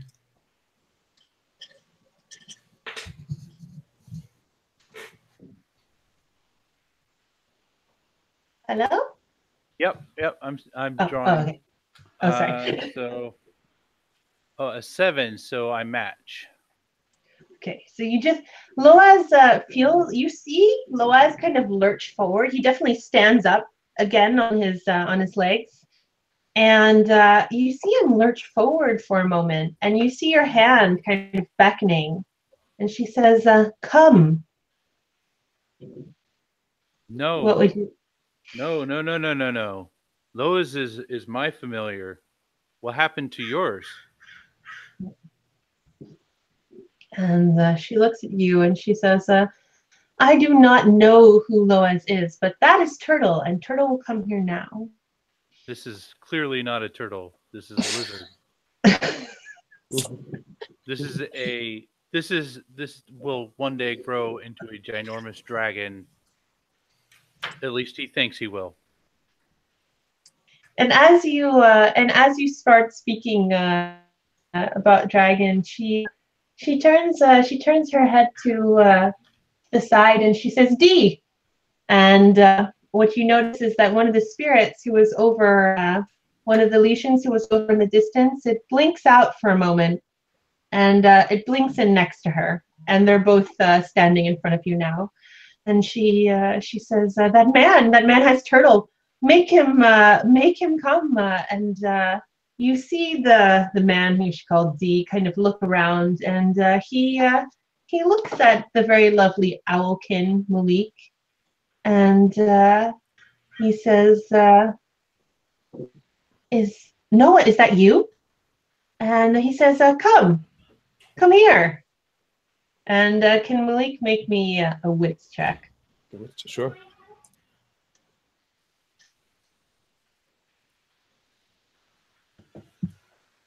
While this is happening, Huron is drawing with her finger the shape of a turtle in the sand in front of her and pointing at the lizard and laughing. I drew. I thought Huron was above it. I drew a king. A king. Oh, so I failed. So That's bad. Yeah. Malik flies over and lands on the Legion's shoulder, and as she or he maybe Yep. as he does, the Legion pets Malik, and you see as it pets Malik, its hands kind of go through his body, and he cries out in pain, but it seems like he can't move. Cool. Oh no. Oh no. That does not belong to you.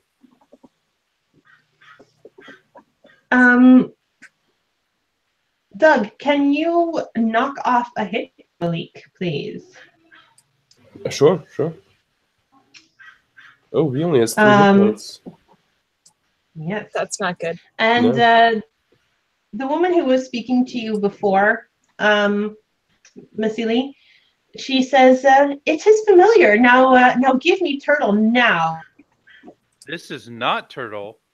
This is Loaz. And he's my familiar. What happened to all your familiars, and why are you trying to steal ours? Do you want to make me a charm check, maybe, to try to get through to this woman? Absolutely. All right. All right. After this, I'll check if anyone else wants to do something before these creatures act again. Yes, that's a Terrible 3. creatures. Okay. You get through this one for a moment. You say this is not your familiar. Maybe even the drawing of the turtle on the ground and her looking at the turtle and looking at Loaz helps, even in a way, as you get through and say, no, these are not your familiars.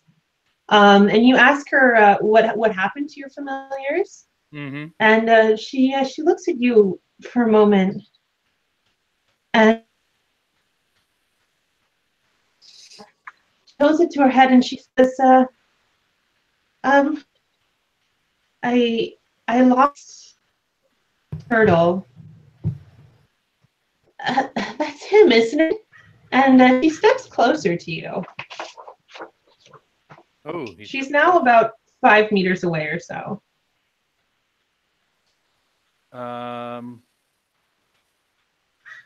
Me and Loaz will take a step back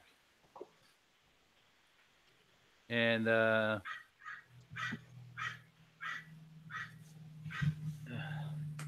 do we? So I got a question. When a familiar passes or dies, do we know where their souls go?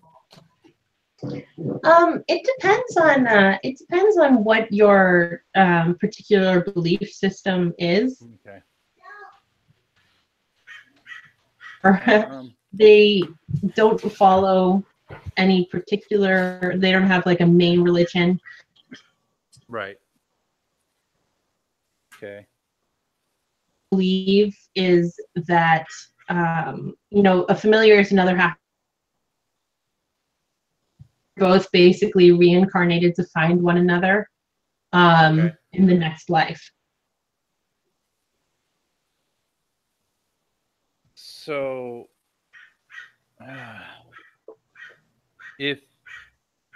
I say to the Legion, not addressing a specific one, just say out loud, if you guys move on, you'll be able to reconnect with your personal familiars. Oh, okay. Does anyone else want time before one of the legions respond? The only thing I wanted to do is I was just going to tell Messily, do you have anything else you need to say to them? Because I can get rid of them right now before they hurt anyone else. Naza is nodding his head at exactly what you just said. I have to get rid of them.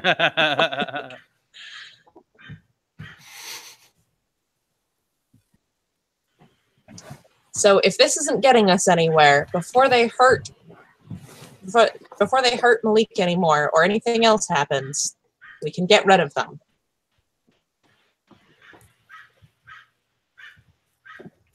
All right.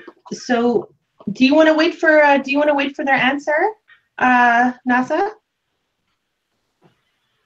I'm in agreement that I think right now, because he's communicating with Missily, we can give him the ability to say go.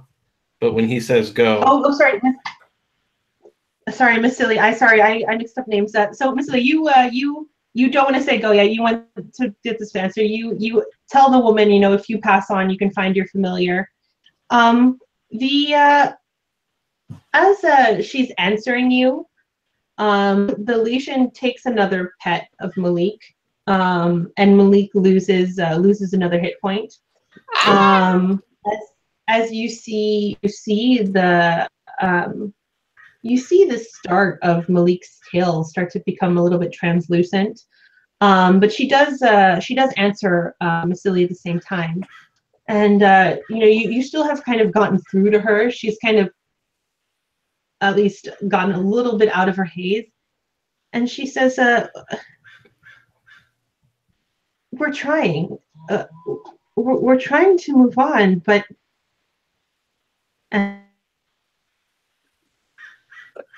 eyes narrow. No. Hello? Yeah. it cut out right as you started. Yeah, we got. I'm on the edge of the chair. Guys. Yeah, we know you're just messing with us, Liz. Familiars of Terra, a game of suspense. Where did I? We're trying to move on, but. No, really? Okay, so she looks at you, and she says, "We're trying to move on," and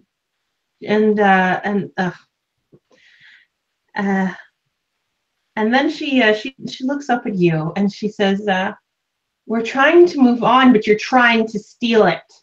And her eyes kind of narrow at you. And no. She takes another step forward, and you see one of the other legions who were out of the peripheral kind of vision blink in next to her. So now it's her, D, and another one, and they all take a step forward. No. I've decided that's enough of that, and I'm going to take out my staff of warding and slam it in the ground. You shall not pass. Exactly. Done with your crazy ghost shenanigans. That's it. Bam. You slam it into the ground, and the veins kind of scream. And the last thing you hear before it's like freeze. No, just kidding. The last thing you hear before the lesions kind of dissipate into in nothing is the whisper of this woman's voice saying "thieves" on the wind as they all disappear, and little Malik falls to the ground. Oh no! I'm gonna rush over and just cradle him in my arms and try to make him feel a little bit better. Intense cuddling. Yes. Yeah. Oh, will you, Nora? Quick! Bring Malik over to Clever Fawn. She might be able to help her. Okay, so I'm gonna carry over Malik over to Clever Fawn. Right, because Clever Fawn has a healing power, right? Oh, yeah. Nice. You can use it into combat, then you're marking heal used for the next combat, basically, or like till either next combat, the end of next combat, or till you get a longer rest, basically, like a good snap. Would you like to do that, though? I'm sorry, I missed some of that explanation. Some of that kind of cut out. Basically, oh, sorry. Heal is one of your combat powers. Okay. And basically, you can use it now. But what you do is you mark it as expended for the next combat that you get into, or until you get a good night's rest. I see. Okay. Yeah, we'll go ahead and do that now. All right. Okay. What does Clever Fawn's healing look like? So we bring Malik up to her face, and she just kind of gives her like a little nuzzle, and as she's like rubbing her face all over her, all the her little vines and flowers just kind of all start to glow, and you can see this kind of helpful glow move around onto Malik and heal her. That's cool. And like Malik, as she's getting more and more healthy, he'll like flap his wings and look a little more alert and start yeah. It's only 1 hit point, but it's better than where you were at. So. Yep. Okay. And you all continue onwards. Is everyone doing well? Can we continue? Does anyone want a quick break, or? Nope. I'm okay. Fine. I'm good. Cool. I'm good. You head onwards. So your staff planted in the ground. So I guess you're picking the staff back up, right, Ren? Or do you guys want to rest here? Right. I'm gonna have to if we're going to press onward. So I won't be able to do that again anytime soon. Just so you guys know. Oh.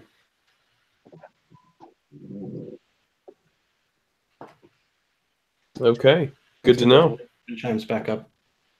Yeah, and Malik will do his bioluminescent. I'll look at Malik though first before, and I'll give him a little pet and be like, are you gonna be okay to help us guide our way? And Malik, without even saying anything, or just flies up because that's how he is. Yeah, and he like flickers on. Oh, so cute. Yeah. Real quick, as everybody's kind of gathering their stuff and getting ready to go, Naza has sort of an awkward moment standing next to Ren as she's putting her staff away, and he like tries to figure out the right words, and he says, "That was a really good staff. We both have staves. You did a good staff." Yeah, thanks. And as you walk past him to continue with the group, he just oh. One of these days. Amazing. Totally my high school days. Totally all of our high school days. Right. Basically. I also like food. Yeah. I see you're eating food.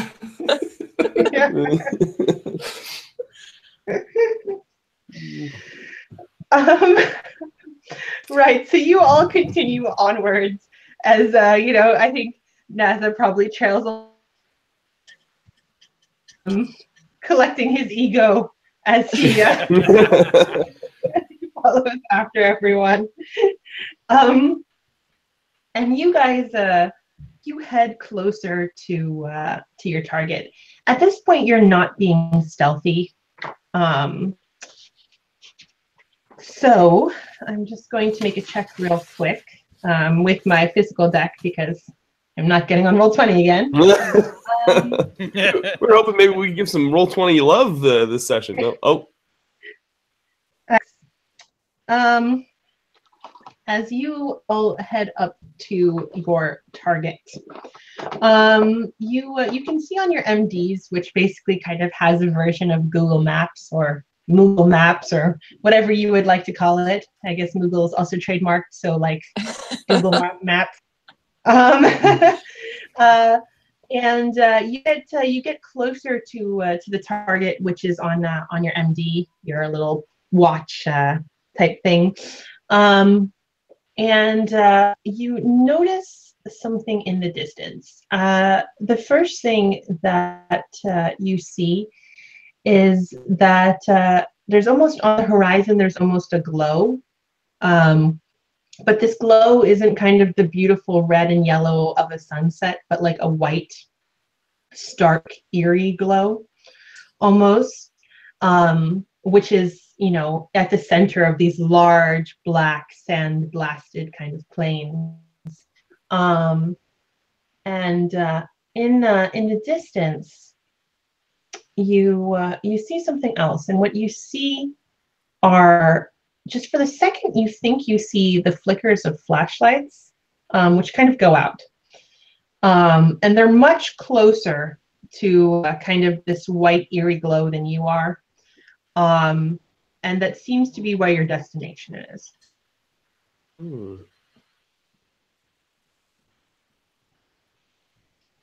What do you guys want to do? Yeah. Keep moving forward, or do we stop and watch what happens? We'll probably want to get a little bit closer. At this point, we can't see anything other than this glow off in the distance. I agree. Okay. All right. We'll press forward. Okay. You continue onwards, and you kind of crest a little bit of a hill, and you're looking downwards, not really into a valley. It's not a hill, but you're looking downwards, where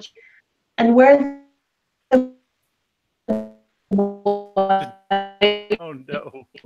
No. Oh Oh, we're so close. Is coming from is that in the center of Hey, Liz, I think you're cutting out again. Yeah. Yeah. Oh, Oh That no. was weird. She turned into a robot. okay. She did. Geez. Okay, we're good. Yeah, you're good right now. Okay. Okay. Jeez. Always having what you see. Can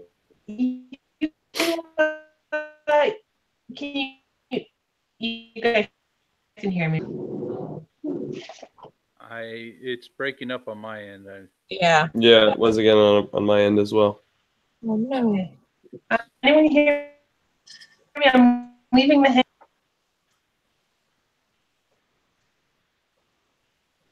Uh-oh. Oh, a really weird face freeze.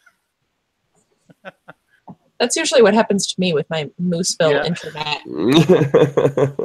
You ever pause a movie and then the actor's face is in a weird position? Oh yeah, it's funny. And then I call everybody in. I'm like, hey, you guys gotta take a look at this. This is funny.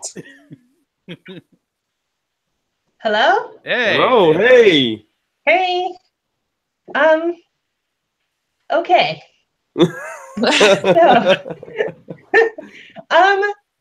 It always seems to cut out right out as I'm just about to describe what's happening. Yeah, no, it's like it's building the suspense for you. It's making this session really like intense. Yeah. Oh. Yeah. All right, so you guys cross the hill. Sand, black, bombed area everywhere. Basically, the ground completely just looks like soot and chalk. And in the center of this, see this white eerie glow. And at the center, upper center of this glow, is a giant tree. Oh. And what you see is that the white glow is coming from all the lesions which are surrounding it. And just as you crest the tree, what you manage to see is one of the legions at the root of this tree, kind of bending down, and almost as if he's falling asleep into the roots of the tree.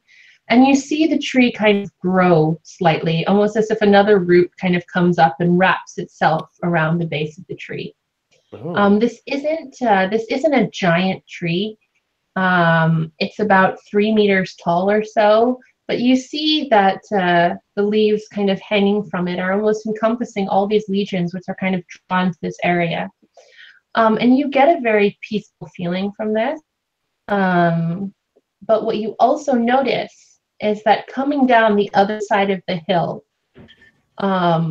is a group of people who look rather strange.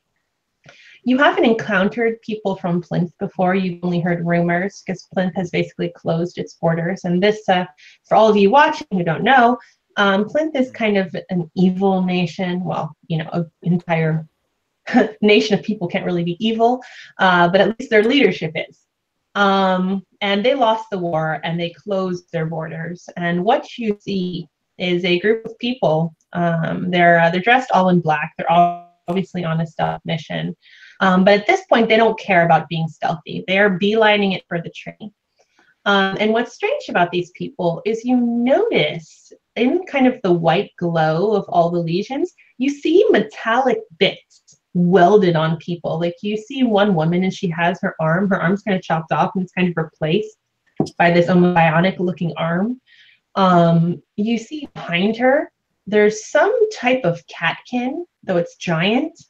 And it's actually had its head lopped off and it's on a metallic body. They look pretty horrifying to you, at least those of you who want their familiars intact. And they are beelining it for the tree. And so far, the legions haven't seen them because they see you. At least the legions on the periphery with the wind chimes and the glowing and everything. And they've kind of turned their eye towards you. I'm going to give you a chance to react before I describe more. Hi, here we are. Howdy, The last time we did this, it didn't quite end up very well. I have the Sapphire Regency, which I command the Sapphire to shine, and anyone looking at the light must succeed at a wills check or be unable to move closer. Are they? Do we get the sense that they're gonna come at us like the other legions? Is that kind of that they see like they're looking at you like the other ones, and they've turned to you. Definitely, what they're doing with this tree, they don't want to be disturbed. So yes, you think that I think about 4 legions have broke off now, and they've turned towards you, and you do think that they are going to come closer to you. Yes, that is a fair assessment. okay? So can I take this Sapphire out and just hold it up and command it to shine on the legions, so then that way it kind of keeps them at bay so we can come in and hopefully help them or do something. Yeah. This whole time. Yeah. So you can keep this group at bay. I'm gonna make a wits check for them.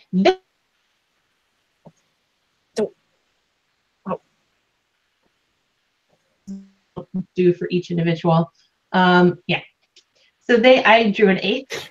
They fail. So you hold these 4 at bay. They're kind of frozen in place, and they can't get closer to you now. You guys see now that the people, the Plinth agents, have now made it down the hill, and they're kind of in the clearing proper. You guys are still kind of halfway up the hill. What do you want to do? How many of these Plinth agents are there? Excuse me. You see that there are 3 of them. And they look pretty. I mean, like the woman with the hacked off arm, her entire face is like a scar. Okay. Old, kind of like veterans of whatever they normally do, and you see her actually move to her familiar, and she removes her familiar's arm, and she takes something out of her pack and she attaches it to her familiar. It looks like a saw. And they seem to be making ready to do something to this tree.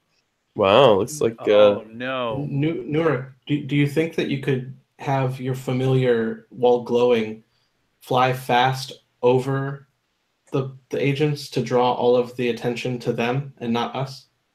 we can. She's still kind of not at 100%, but we can do it. That's I'm true. just saying we can. Let me check with Malik, and I'll make like some sort of kinetic or telekinetic bond with Malik, and I'll kind of check in to see how she's feeling still, or he's feeling still, and yeah, Malik just kind of, he doesn't care. He's brave. He's gonna go over there, even though he's not. He's kind of fragile. Don't get too close. Don't get too close. Just shine a light on them so that the Legion see them and not us, not just us. Sure. So Malik's gonna go. He's up for the task no matter what. So he's gonna go over there and shine his light as bright as he can. And as he shines the light, I'm going to yell out, "Thieves!" and point in that direction where the things are. Excellent.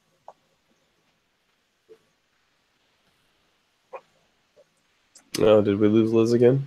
I think we might have. Oh no. Okay, I'm back. Oh. Okay, so you want me to swim rockets over the and draw the Legion's attention to them. What was that, Liz? I'm sorry, we lost you. You broke up again. No, it's okay. I in and make a big rush over the Plinth agents. Yes, so the owl went over, lit him up, and then I pointed and screamed to Legion, "Thieves!" Oh no. Oh no. Now we lost her entirely. She didn't like your plan. Yep. That's what I'd say about that plan. She's like, "I'm done with you guys. Like, I'm out. Nope. Not doing. This is a horrible plan. Disconnect. Oh my goodness. I can't apologize enough. No, it's fine, Liz. It happens. Fine. Right. Okay. In that case, NASA, I would like you to make, if you do, you'll give Malik a +2 to their agility check to kind of make a big ruckus. Does that sound good to you? Sorry, what? Wait, who is pointing and yelling thief? It was Messily. Messily. Oh, sorry. Be- Sorry, because Mr. Lee? I can speak to the Legion, so or they can Yes. at least hear me. Yeah. Yeah. So Speak can you make me a charm check, and if you succeed, you'll give Malik a plus on their check to kind of distract everyone. Okay. Charm check. Draw. And oh no, it's a jack. No. That's okay. That's okay. My agility's 10, so I'm still we're not horrible still. All right, make me an agility check. Basically, it's to see if you can draw some attention. Okay.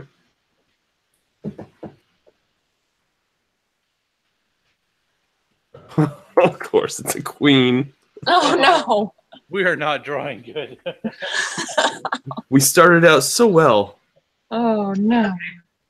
All right, so you look back. This is what happens. Basically,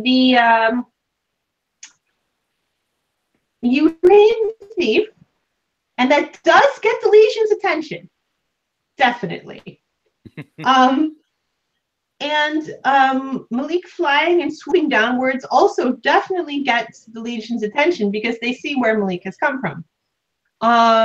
And now, even though there are 4 Legions basically kind of frozen in their place, a group of 6 have now broken off, and like all of their attention is now turned to you guys, which is great for the plinth agents who kind of just you see one of them kind of sneering at you guys, and as he basically pulls a saw out of his backpack, and kind of like unfolds it. You know, he kind of swishes it down and it unfolds, and they kind of use your distraction to kind of position behind the tree. And I'll look at the line of Legion and say, "We're here to help you protect the tree. Look over there." I am gonna look now to Ren and Naza, who haven't acted yet. What would you 2 like to do? Oh geez. Well, talking about this is certainly not helping, so we're gonna charge down there toward the plinth agents. Oh yeah, I was thinking the same thing. Yeah. Is your familiar can you ride your familiar? I saw like a saddle, I think, in the picture. I believe I can. It looks like I can. I think I can too with the gorilla, right? Oh yeah, for sure. I mean, So we're gonna mount up. Yeah, we're the cavalry's charging. You want left or right? We're gonna mount up and charge down there. Yeah, charge, and you just want to get between the plinth, the tree, I guess. Right. Okay, so I would like the both of you to make either an agility check to kind of to get to them, or a might check just to barrel through. Either or, your own choice. And I think your familiars have to make this because you've now mounted them. Right. I'm gonna go with agility because might is not so great. Oh, I'm going to use might for sure, and if I can, I'm going to incorporate the smash trait if I have to break anything in front of me.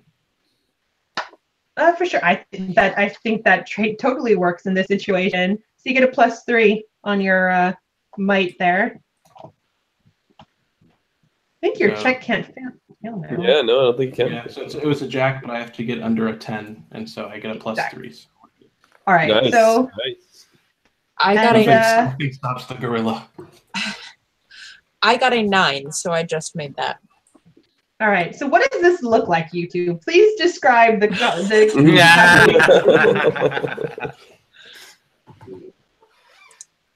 So yeah, I get on Clever Fawn's back, and she just kind of starts bounding down this rise and toward the tree, kind of trying. It looks a little bit awkward though, because she's trying to avoid all the lesions because they're kind of freaking us out. Oh, it's that Princess Mononoke scene with that with Right. the gals. Yes. Yes. You're definitely faster than we are, and so we're leaving not so graceful a trail. Just blazing through. So you're kind of bounding, and as eyes are drawn to you, we're just bulldozing through, tossing things out of the way. Okay. Awesome. I imagine the 4 legions who are frozen in place kind of like get another legion thrown at them and they all kind of fall over.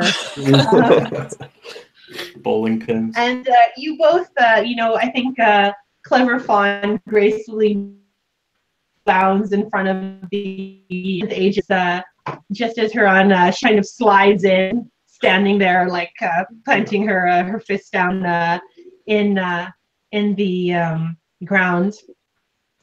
And the woman who was kind of leading the charge, she sighs and she looks at you as this chaos is ensuing and the legions are kind of like advancing on your 2 party members, but also turning in this confusion. And she says, "Get out of my way." No, we're not going to let you cut that tree down. And I think she's going to attack you guys. I don't see this. I don't see this ending any other way. That's to be expected at this point. To be expected. So just quickly, so as that happens, scene changing quickly back to the other 2 at the other side of the valley almost. Masili and Nura. I'm gonna call. you've got the attention. Yeah. Yeah, I'm gonna call Malik back, and because evidently that didn't do any good at all, and I want to get him out of harm's way. I don't know what's. They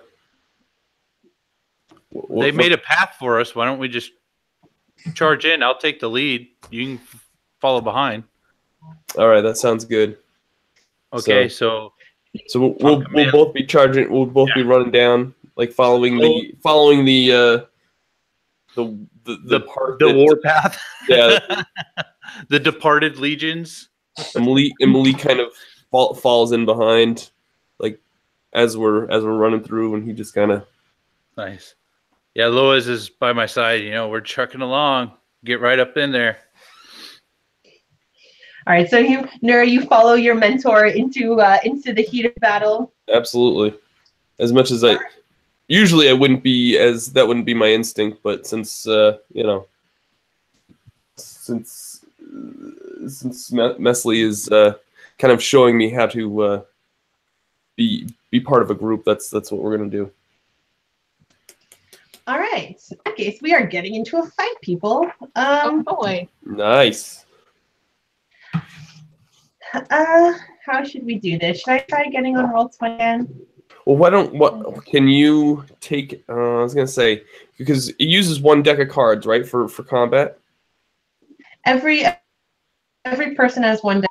I have everyone should, if they've drawn cards, they should shuffle their decks now because we're entering combat. So That's you right. put all your cards back in your deck and you shuffle. Okay. And this is how that works. Basically, the person with the highest agility starts, highest to lowest agility. I'm the GM. I don't have a turn. Every turn, we basically play a small game of war. So you draw a card, I draw a card.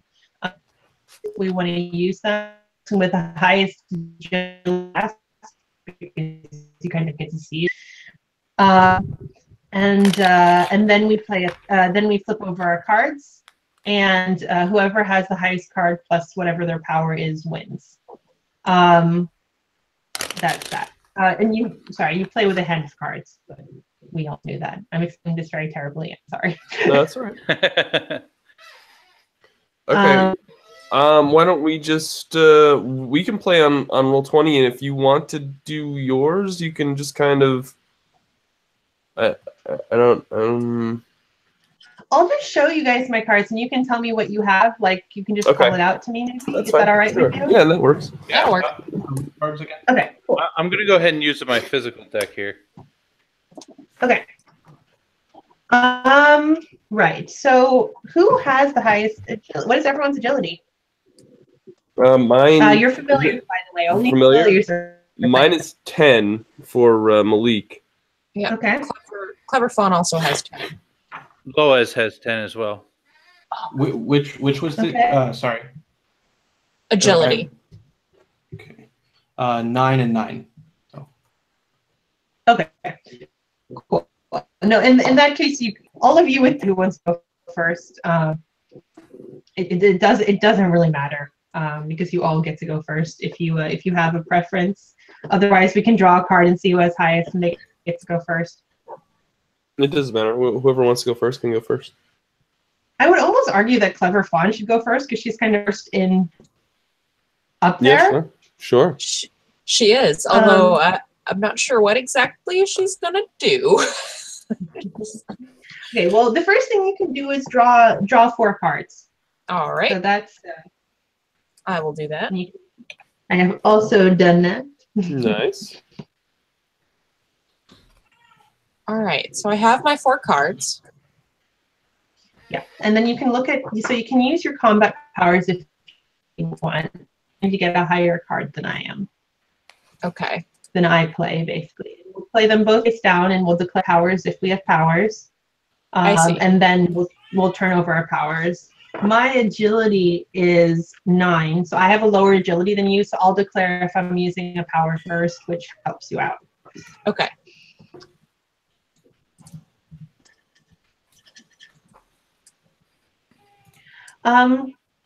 I should tell you, only 2 of the agents are fighting.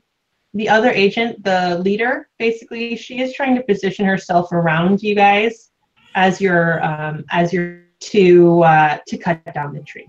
Right. She's basically like, minions, go forth and battle these seekers as I kill this thing. So some of you guys may fight and instead make them to deal with that in your. Are you ready, Amanda? I believe I am. Okay. I'm going to use bleed, and I have chosen a card. Okay. Do you want me to tell you what bleed does? Sure, because I have no idea. After you've done damage, do 1 extra damage to your opponent. Oh, So no. if I manage to damage you, I'll do 2 damage instead of 1. Okay. Well, then I guess I will also try to use my shield power Okay. so that you won't do that to me. Okay. All right. And now we turn over cards. Okay. So I have the king. Oh, I also have a king. And well, then it's a tie. No one takes or receives damage. Well, there you go. All right. We just kind of have a Okay. standoff. Rah. A standoff, indeed. So I think the person, I think one of them, what is a badass familiar? I think a hyena, right? It's like scary. Right. A hyena with the top of its head is kind of open, and you can kind of see underneath this dark glass the hyena's brain working and kind of all these circuits firing. And it kind of squares off with Clever Fawn. Hits, but nothing happens. Who is next? I have a 10. Who else had a 10 agility? You said you had one, Amanda? Yeah, I did, and then it was, but I just do. went. So it's, yeah. All right. Why don't you go, Josh? Okay. Were aces high or low in combat? Low. Low. That's what I thought. Well, Okay. All right. So are you choosing power first?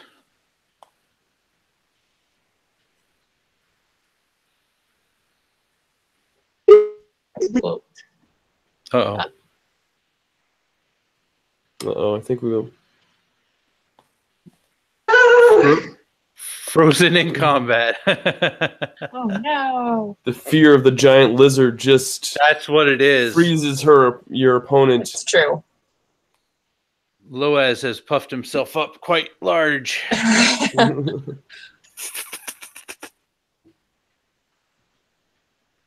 That happens.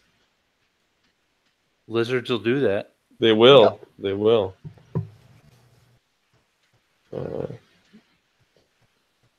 Has anybody ever had a pet lizard before, or iguana or anything? No. We used to catch lizards in Florida because they were everywhere. Oh, they were. Yeah, they are definitely. You catch them in your hand, and then we'd let them bite our earlobes and wear them around as like earrings. You did not. Get out of here. Yes, we did. I am not kidding you. That's the most ridiculous thing I've ever heard. It was ridiculous. There we go. Liz. Here you go. Here, Lynn. All right. Okay, I'm going to use burn. Ready? Set, go. 1, 2, 3. Ah, king. Queen and king. All right. Okay, you win. So I take 1 damage.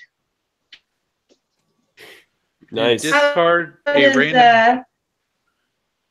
What's that? You discard a random card? Is that what Yeah. Liz happens to Liz? Yep, discard a random card from this one or this opponent's hand. one? Okay. This one? Yeah, that one works. Was the 7? Discard it. I have 1 card left. Oh no. It's you, Doug. Okay. So I'm. Oh, are you going to declare a power?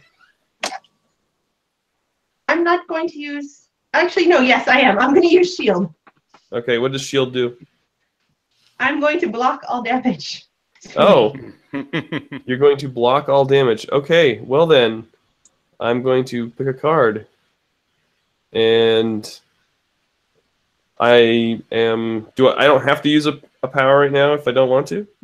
No, you don't have to. Okay, so I am going to. So 1, 2, 3 will reveal, and I'm going to use a 5. A 2, yeah.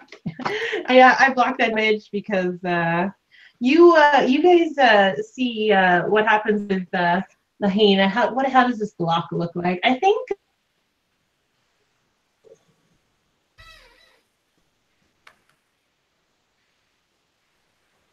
Uh-oh. These kind of hyenas, you manage to Malik manages to get a hidden, but then spider-like things crawl out of the hyena's skin and kind of knit it together as nice. as the wound is. Right. So we are on to Naza, who is the last. What would you like to do? Are you fighting, or are you trying to stop this woman? I'm going to try to stop the woman. Yeah. Okay. And And that's the leader? yeah, and I think I'm charged. Yeah, if I'm going to charge towards her, I have my staff out. No, I don't want to deal with that. I'm just going to try to stop her. Physically restrain her from cutting down the tree. All right. Who are weird attached to it now? Who's actually going for the tree, and then she's kind of standing there directing. Are you or your familiar trying to stop? And My familiar. I'm on her back. okay. You want to make? I think a might check probably to grapple. I would say it's a good idea. Okay. I'm assuming you're. Sorry. Oh no. I didn't catch that. Yeah. I think Liz is glitching out again. I'll be right back, guys. Well, she's doing that. Okay. Hello. Hello? Oh, I can hear you. There we go. We hear you now. Yay! Hi.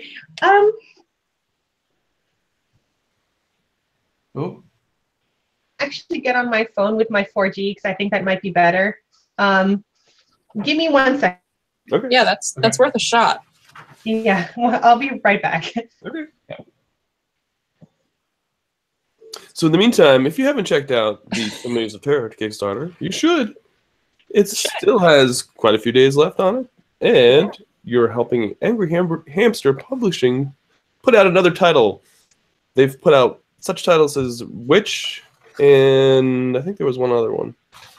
But this is totally different. This is totally different than Witch. This is... Yeah, have they already made goal? Or are they almost there? Well, that's a good question. Yeah, where are they at? I should take a look. Let's take a look at the Kickstarter for Familiars of Terra. See what is available for pledges and how close they are to their goal. Come see Amanda Call at Granite State Comic Expo. Yeah, Granite State Comic Fest next weekend. Comic Fest next weekend. Nashua, New Hampshire. No, it's Sunday. Sunday, that's right. Right. Are you going to be there, Doug? I might show up and give you some support. I don't know. If you're not sick and dying on us. I'm going to tell you right now. Today, just doing this session, like I started out feeling okay. I'm not. I'm kind of fading. It has reached goal. It is actually over goal, which is great. Awesome. It has 10 days left on to fund it. And they are going towards stretch goals. The next stretch goal that they have is... Let's find it here. Setting? It is. It's a setting by B.J. Hensley. And she is the founder of Playground Adventures and the VP of Global Development. She's a supporter of education via gamification and is dedicated to ensuring that both her family and others have creative outlets that they can share together. When she isn't hard at work furthering goals of PGA/LWD, she can be found working with a variety of other publishing companies as an author, editor, marketing consultant, layout designer, and occasional artist. The next one after that is a $7,000 goal from our friend of the show, Toby Abad. Toby has created such games as A Single Moment, and he's also written for 7th Pirate Nations. Oh, he also has written for A World of Doom. And Gallant Knight Games, our buddy Alan. He's wrote for Cold Shadows and Tiny Dungeon 2E. Nice. And Liz is back and looks like her signal is doing much better. Yes, I should have switched to my phone a long time ago. Just in time for the almost end of the session. Right, so you were making a mic check to gorilla hug this catkin familiar to stop it from sawing down the tree. Go ahead. Are powers only used during combat? Yes, they are. Okay. And this is not combat. Yeah. What you want to do now is just draw a single card from your deck face down and tell me what it is. Queen. Queen. Ooh. So I think Huron, she tries the brute force way of grabbing this catkin, and I think the catkin, even with this giant saw attached to it, just deftly dodges out of your way, and she dodges like basically next to the tree, and kind of like it's an electric saw. How do you call it? One of those chainsaws. Mm-hmm. Chainsaws, and she starts it up and starts digging into the tree.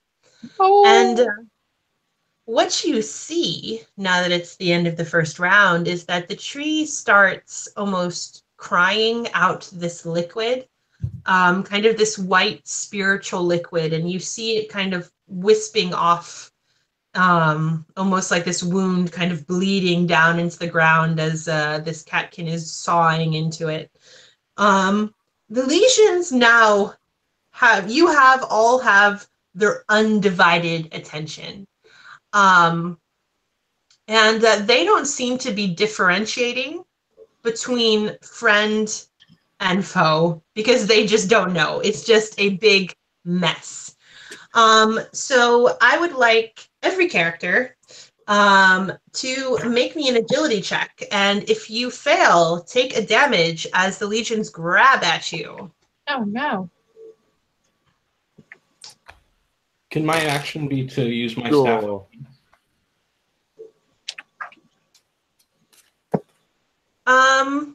Your staff, I will say, yes, you can use it. You're going to be the last person to make the check, though, because you're the lowest in agility. Yep. And it'll make I'm going to say it's going to make the humans stop fighting. But it can't affect all the legions that are there. There's just too many. Queen. I did a king, so that means that I failed. All right, so you take, your seeker takes damage. Who else? Someone had a queen? I did.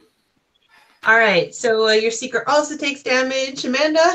I got an ace. Oh. An ace. Oh, okay. So Ren gracefully dodges out of the way, just as graceful as her familiar. Oh well, yeah. I guess she kind of ducks because she's on. Right, I'm still on her back, so I'm just like, ah. And NASA, you are going to make the people stop fighting.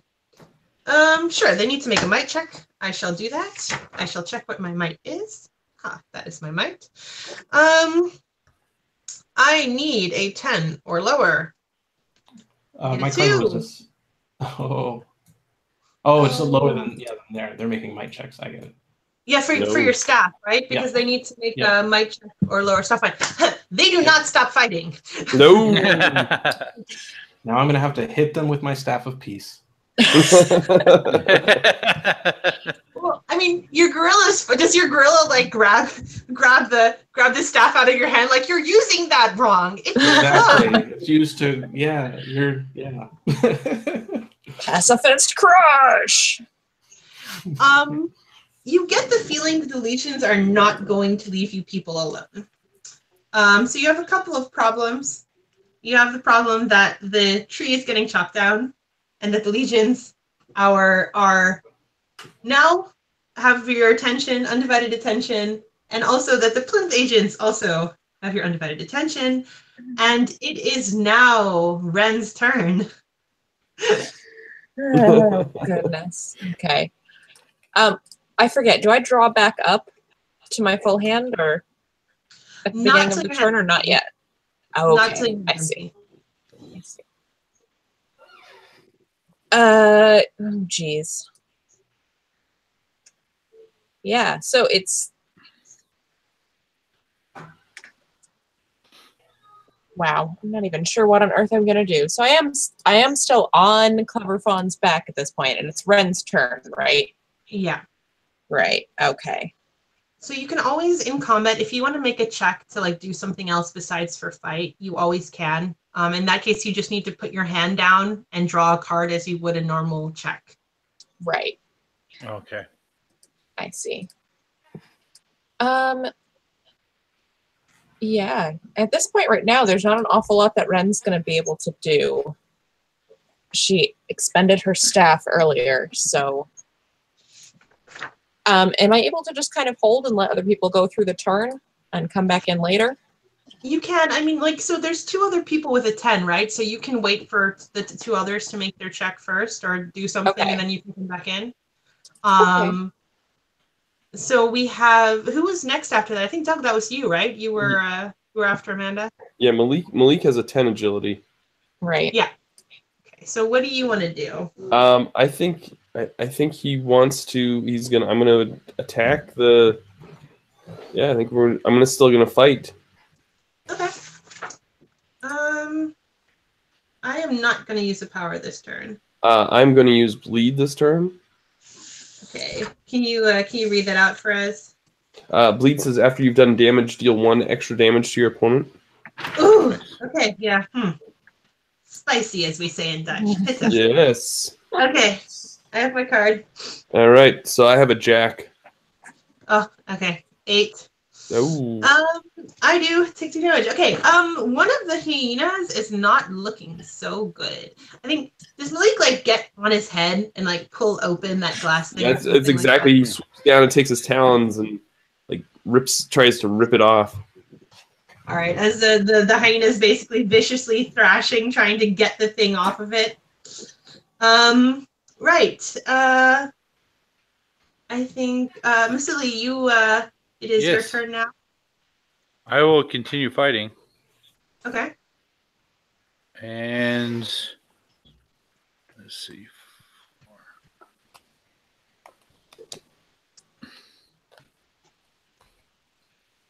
I'll use burn again. Okay. Right. Yeah. Sure. Ready? 1, 2, 3.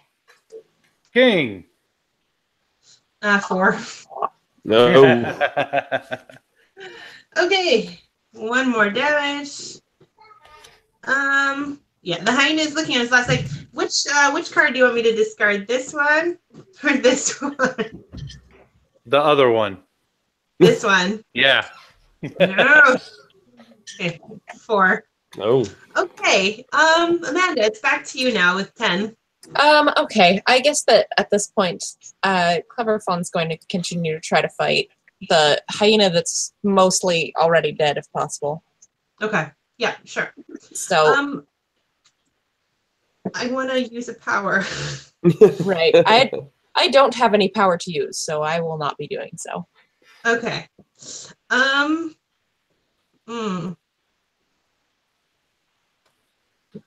Bleed in hopes that you have a lower card than I do. Okay. How many cards do you have left in your hand? I still have like 3 left in my hand. Oh, darn it. Okay. No, fine. No, yeah, okay. No, yeah, sure. No. Okay. I'm not going to use bleed. I'm just going to take the damage. Yeah. Okay. Ready? Yep. 1, 2, 3. I got a jack. 2. Yeah, no. Boom. All right, one of the hyenas goes down.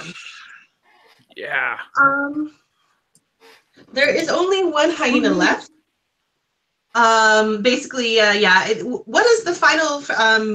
What does the final attack from Clever Fawn look like on this? Hyena who's desperately trying to like get this cat off of its head, or owl. She's actually just gonna kind of leap right on him and jump her four legs right into his side and knock him down. Okay. He falls over, and I think Malik probably gracefully flies into the air as that happens, and as he kind of tumbles over, the little like skull cap, that black glass skull cap, kind of like tumbles onto the floor. It's wheezing right now, like you think it's completely out of the fight, like it needs assistance. The seeker who was kind of controlling the hyena, he screams out. And you see him grabbing his head like he's in pain, as if they had some type of maybe link in some strange technological type way. You know, you hear him like as he screams, it kind of sounded like how I was breaking up on Hangouts. You know what I mean? Like, See, that's why it was break. It was all Liz just setting us up for this scene. Exactly. I just wanted you to know what it sounded like completely. And he falls away. You see him stumbling back, and he says in a language you don't understand. You assume it's Plinthian, at least you've heard. I think you guys, if you've watched some TV and stuff like that, or done some Terran Wikipediaing, you kind of have heard various versions of Plinthian. He shouts something to the leader.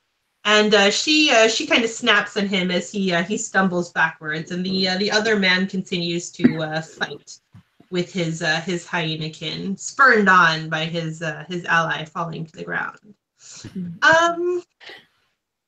Nazaf, it is your turn. All right, so I tried the peaceful route twice, and twice it didn't work. And yeah.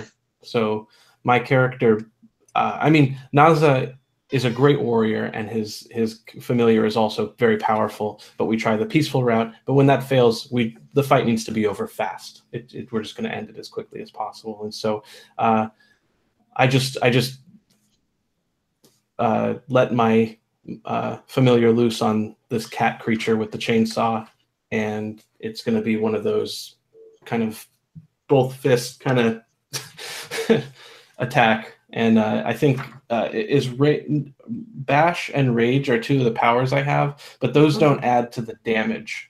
Those are just to help you hit. Is that correct? They are, yeah. Okay. In that case, I'm just doing I'm going to play just a normal attack card. Okay. I am going to use Bleed. That's the last one I have. So after you've done damage, do 1 extra damage to your opponent if I succeed. So. Okay. I'm holding up my card and I'm playing it on the mat. It's a king of hearts. A 10. Ugh! Okay. So, Huron basically, she takes up her fish, smashes them down on the catkin. The catkin stops laying into the tree. And the spirits seem to notice this.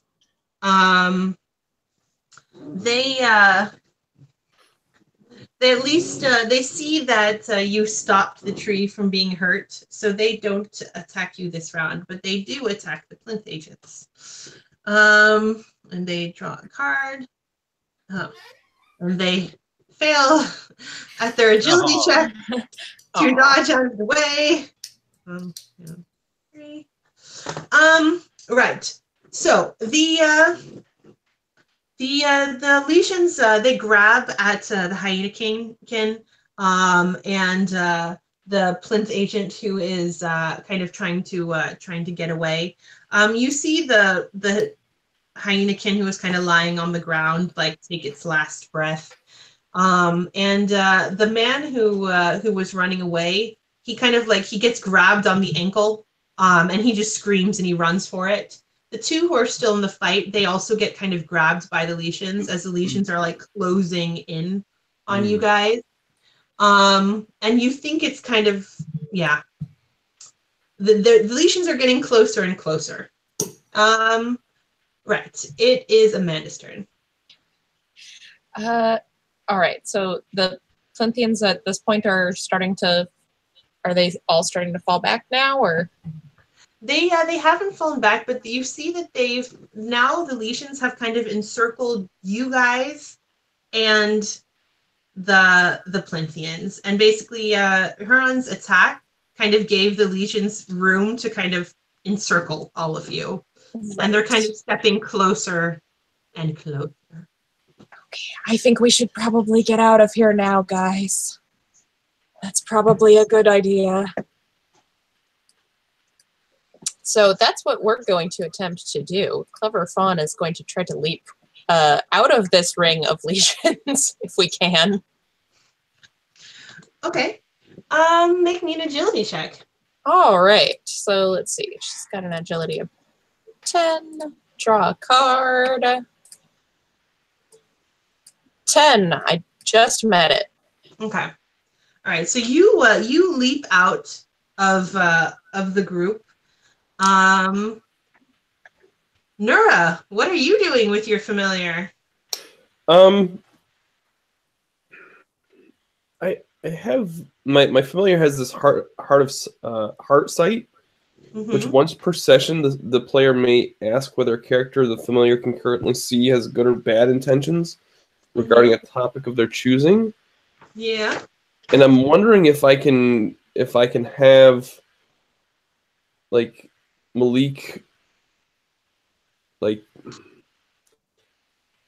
gauge how the legions, because the legions they're the ones that are coming towards us and encircling us.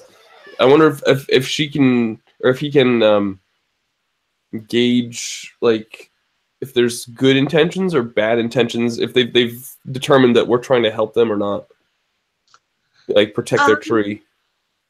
All right, yeah, no, for sure. Malik can use that. I think does he glow a little bit as he's kind of putting his feelers out? Right. Yeah. Kind of. Maybe his wings kind of twinkle different colors. a little bit. Awesome. Yeah, Malik kind of puts his sense out towards the lesions which are around you. And you feel a lot of malice coming from them.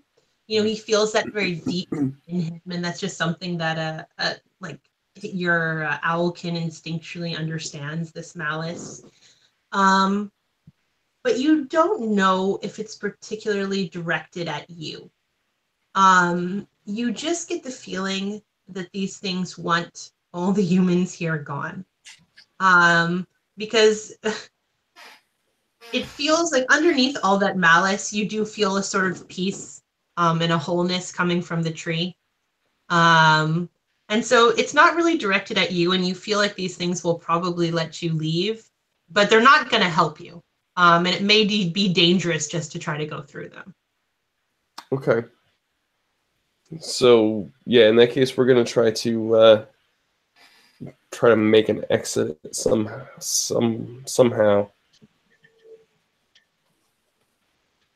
And I'll kind of say to the group, I don't think that they're going to attack us. If I think we're good. We just need to let them be and let them do their tree thing. I'm down with getting out of here. Agreed. All right. So and then I'm going to try to. I don't know how. I guess I'll just try to. We'll try to get out of that circle. Okay. I mean, do you want to? I mean, like Nura, you're pretty charismatic. Do you want to just try just appealing to one of the legions to let you go? I mean, how do you? Yeah, do that? that's a good idea. That's probably what I'll do. Is I'll just use my charm and be like, hey, we're not here to hurt you. It seems like you're doing something that is helping you guys. We're not going to get in the way of that. So let me. That's exactly what. Let us be, and we'll leave you be. Yeah, let me, and I'll do a charm check. Is that? Or... I mean, you have this trophy, right, to improve someone's mood, and you feel all this malice. Oh yeah, I do have that. Yeah. Maybe you could try putting one of the things in front of you to rest. Then you would get a +1 to your charm check. You know. Okay. If you kind of convince it, just go to the tree now. Leave us alone. Right. Okay. Yeah. Why don't we do that? So. I'm going to... So Jack or lower then? Jack or lower. And it is a 6. Okay. So how does Nura convince this spirit in front of her to kind of leave this vendetta alone and just kind of join with the tree? I think she just says that, hey, we're not here to fight you. It seems like... Yeah, although she can't communicate with these legions, can she? Maybe she just holds her hand up and kind of goes, yeah. She's like, hey, peace, man. Just continuing with your hippie character. Yeah. Right. She just kind of, she just tries to motion that they're just here for peace, and they want her to they want the legion to fulfill what it's supposed to be doing, and she's just going to slowly back away.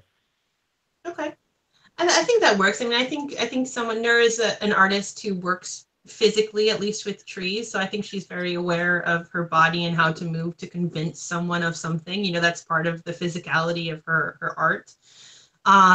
So she kind of motions and moves the legion down, and it touches one of the trees, and you see it kind of fading away. And just as the legion's about to take its place, you and Malik kind of slip through the crowd out of this radiant kind of thing closing on you. Masili. Yes. How are you and lovely Loaz getting out? I can communicate, so I will just communicate. You know, we want to leave you guys in peace. Okay. I think that's a charm check. Sure. Oh, a 9. No. Did not Ooh. make that. No. So you say, you know, we're trying to leave you in peace, and it doesn't go through, and you take a point of damage as you try to get through, and they kind of grab at you as you exit the corona. And the last one is Naza, who is face to face with this kind of commander, who is also now looking around her. What do you do? I say you have a choice. Either leave now, or we will leave you to the legions. Okay. And is her cat creature still on the ground in front of me? Yes.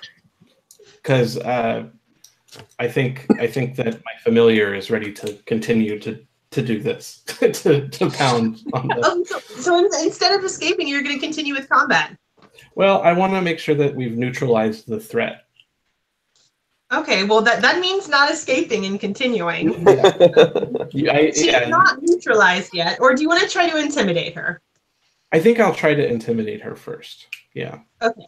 That is a charm check, Naza. I will give you a +1 because I just feel like, you know, I feel like you have sufficiently pummeled, and the +1 is kind of from the situation, I feel, you know, so I'll give you a 4. And this isn't combat, so I don't get to use one of the cards from my hand, the combat hand. No, just from your Nope. deck. I got a king. The king. Okay. Nope, she's that doesn't work. She's going to attack this round. Oh no.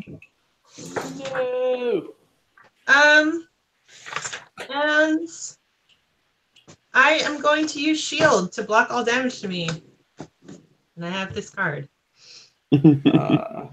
This is from my combat deck now? Yes, please. Then I will use... Can I use a power as well? Yeah, of course. Because this is your familiar, remember, so. Rage. So Rage. Double this. Okay, ready? Yep. I have a 10. I'm doubling a jack. Ah! I had really bad. Okay. You do a damage. Yeah, you just pummel her into the ground. But at the I warned you. I warned you. At the end of the turn, though, the legions do grab you and do a point of damage to you, Nessa. Yeah. Okay, so now they've gotten closer. Now they're around just you, and they're around just Naza and Huron and the plinth agent and her catkin. The rest of you guys, the rest of you seekers, you've escaped. You're kind of looking out on this, and now that you're not getting closer to it, the legions are kind of leaving you alone. The legions have run over the other man and his hyena, and you kind of hear their screams kind of fading. Awesome. What are you doing? You see your friend or kind of being surrounded by these legions, and now it's at least 3 legions thick, kind of around. No. I know how I'm going to try to get out of this, but what are you guys doing? You three have a chance to help him before. Still going in initiative order. Let him through.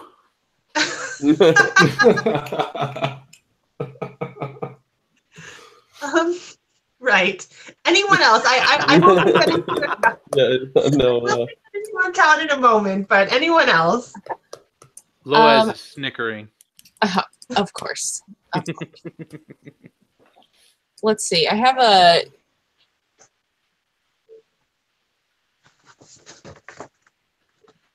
All right. Oh, I know. I was supposed to use this in somebody else's turn to give a card to him. But well, Well, you also have, I mean, Ren, you do have your title. You are indomitable. You get a +1 on a check when the odds are against you. If you want to This do is something true. crazy, this would be the time. That is true. What was that? Who made that gasp? Did you have an idea? That was me. Yeah, what was your I idea? had to wait till my Josh? turn. Well, I have the whole savior thing, so I get a +1 to save someone's life. But I don't know if that means. Yeah. That's. I mean, I we think that both. would come into play, definitely, when you're doing a check. Yeah. Right. I didn't know if I could like reach. Well, you said there are three like people thick now, right? Yeah. Right. So I couldn't just reach in and pull someone out. Well, maybe this is kind of a combo check, right? So you're yelling to let them go through, so that's kind of a charm check, and I can give you a +1 to that type thing. Okay. Then Amanda, what are you doing? Like maybe we can do like kind of a bunch of checks with different people. So let's just Okay. hear what everyone's doing, and then. Right. I guess I can try to charge in and just kind of try to grab onto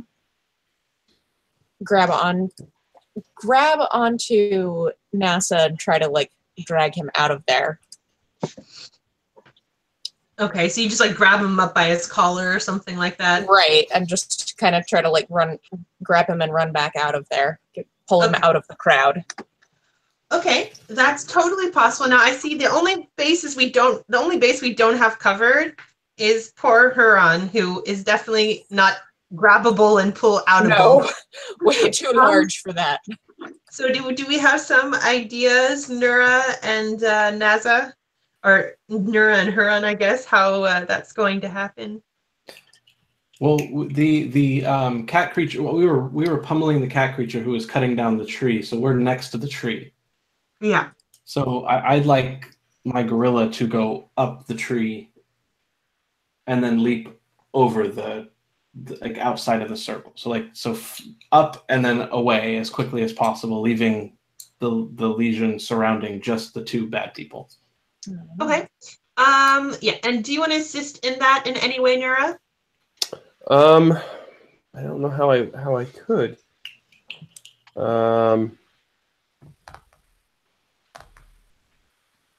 You don't have to. Yeah, no, I'm just trying to think of how I can get my Malik to like glow and like try to distract, but there's not really any point to doing that because it's just gonna shine a spotlight on the you know, as he's trying to get away. So yeah, no, I think I'm good. Okay, I think that works. All right. So then, in that case, I want first the charm check from Miss Silly, please, with the +1.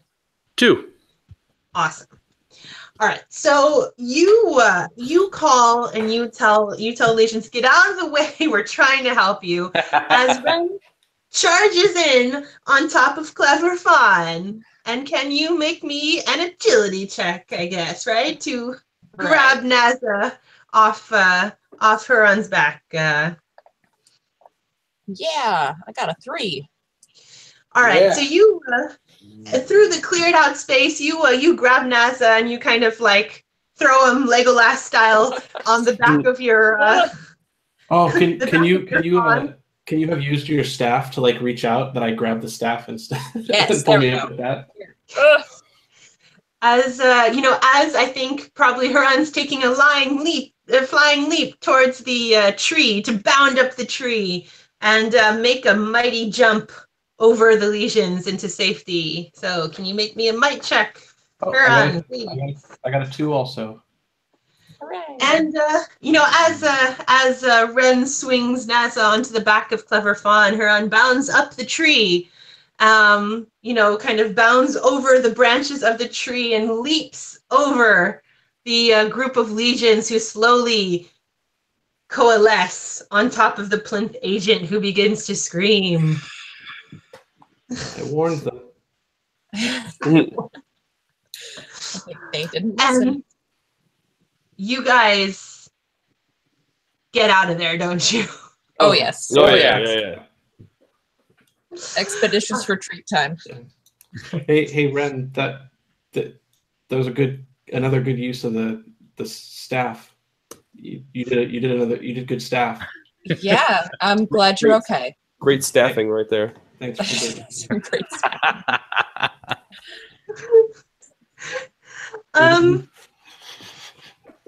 Right. Basically, as you all ride off into the darkness, and ride up the hill and away from the tree, you see the light getting brighter and brighter, and then it fades all of a sudden. And as you guys are about, I would say, like a good kilometer at least away from where you were, you are in complete darkness under the light of the moon and the stars in the Endril Badlands. Right. You guys make your way out, and this is kind of the outro of the session. I'll let you guys narrate a little bit for me, actually. I will start. I'm going to start with actually the order in which you guys, reverse order. Tim. Yes. How do the Badlands change after your seekers leave them over the next couple of days? How do the Badlands change? Well, we know that the legions have been kind of creeping in towards the people of this town, and because this tree was sort of, it looked like it was almost drawing their souls into it, and almost in a peaceful way. Mm-hmm. And so, in leaving it alone and preventing the people from cutting it down, maybe it had a good effect on those lost souls. Okay. In that case, I'm going to then go to Doug, because I think this is important. The good effect. What do the Badlands look like months after this happens? I think they start you start seeing more and more plant life like sprout out, and you see the Badlands not be so bad anymore, and maybe it's starting to generate more life, and it's not as such a scary place. And Amanda, I think this is a longer quest for Ren and Clever Fawn, but what did Clever Fawn learn about her condition in the Badlands? Well, this whole ordeal was actually really taxing. She had to spend a long time resting afterwards and trying to recover from it. She's still just not up to her old energy level. But she did feel when they were in proximity of that weird glowing lesion tree there that she felt a lot better than she had in a long time, just in proximity to it, and kind of wants to go back out there. Okay. And Joshua. Yes. What news does the world hear from Plinth on the matter? Oh, that 4 valiant seekers and their familiars have saved the Badlands from darkness. Okay, so your names become renowned Yes. through Terra. All right. Well, in that case, I am going to call it game. Thank you guys. Woo! So much. Good job. Very cool. As we mentioned before, Familiars of Terra is still on Kickstarter with 10 days left. You've got your funding goal already set, Liz. We do. You're aiming towards some stretch goals. Yes, our hopes are to get a couple of settings, basically, so people can get a better look into what Terra looks like. outlining different regions in different nations. And we have a lot of setting information in the book, but like, more setting is more better with plot points and NPCs and Sure. Fun stuff. yeah. Absolutely. And then you also have you've got some really lofty goals for a deck of cards, right? That's one of them later on down the road if we can kind of get some more funding for this project? I mean, that would be amazing. We'd really love to make a custom deck with a deck of cards with each different card will have a different familiar on it. That would be so amazing if we could do that. I don't know if it's going to happen, but if it is, I would be super pumped. It would be a really cool thing to have as part of the game. Also, because you can use them as NPCs, and yeah, there's just so many uses for it. Very cool. And you have a what's your target for your Kickstarter? You want to release it by when? You've got quite a bit of it done. I know this has been a project you've been working on for quite a while. Yeah, we've put September as a release date, just because it's always smart to build in buffers, buffers in a Kickstarter. So that's what we're saying. And if it comes earlier, that would be amazing. But we want to give the artists enough time to make all the art, and our editors need to do the editing as well. So that's what's going to happen once Kickstarter gives us the money. The art in this game, as Tim mentioned before, is really awesome, and you've got some great pieces for this book already in place. So adding more to that is going to be really neat to see.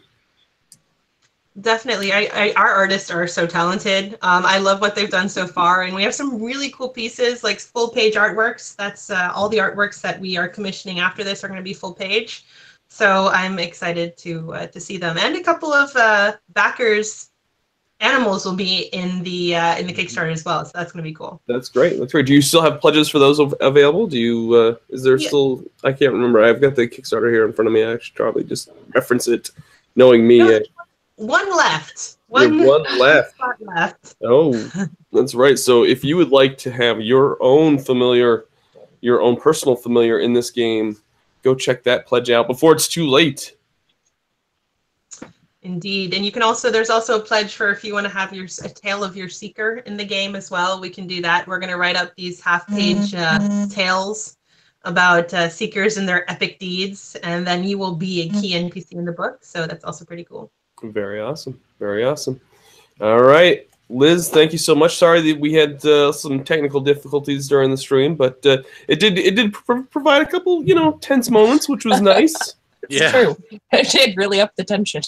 In the drama, and we were able to kind of do a little more plugging of the Kickstarter in this section, which is good, because that's ultimately what we'd like to do, because we like to let folks know that this is a great project that needs some backing, and folks should hop on board and support Liz as much as they're able to, and because Liz is doing some great work, not only for her company Angry Hamster Publishing, but she's done quite a few other projects as well, and she's just, like I said in our Q&A, she's a force in the RPG industry. Thank you. Oh my goodness. Yeah, no, you're doing some great work. And then I want to thank the players that came on. I want to thank Amanda Call for joining us yet again. Thank you for having me. I always have a good time. Yeah, we always like having you on. If you haven't checked out her webcomic, ageofnight.com, check it out. It's very, very good. And Josh Melville, who is Halloweenville on YouTube. He's a crafter, gamer, just like I said, cool person. Just check out his channel as well, and check out his content. I think he's got a video of Champlain Games Fest coming up pretty soon on the channel.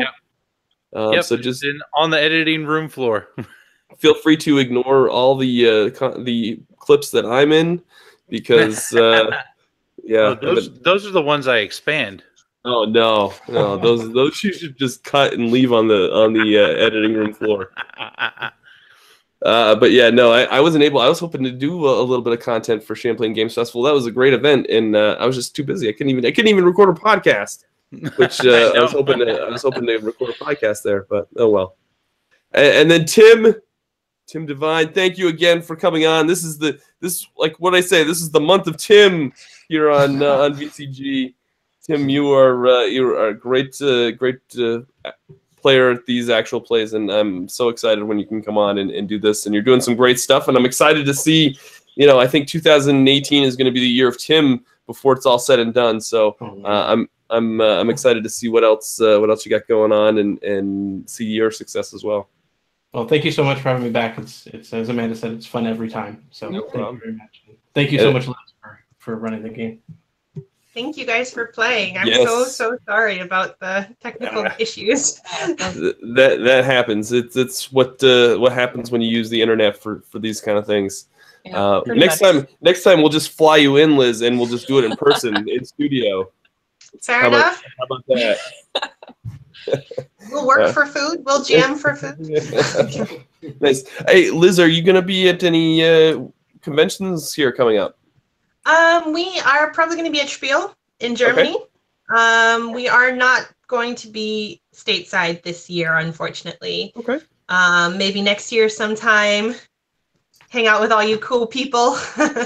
I know Amanda goes to Origins every year, and I think Tim has got some plans for some conventions because he's up and coming, and he's got to schmooze with the industry folks. So that's his bag right now.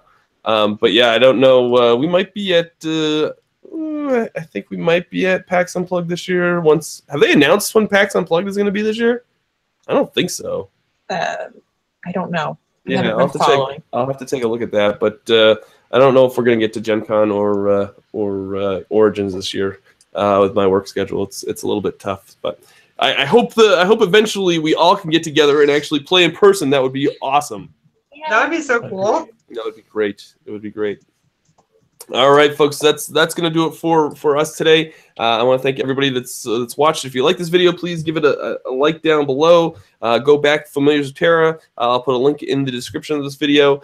And please consider subscribing to VCG if you haven't already. I appreciate everybody that does. I like to showcase a lot of really cool content and creators and projects that need lots of attention because they are cool. Man, we got cool projects on this show. So, all right, folks, thank you so much for watching. We'll see you next time. This has been Victory Condition Gaming, because winning shouldn't be the only victory condition when you get to the table. We'll see you next time.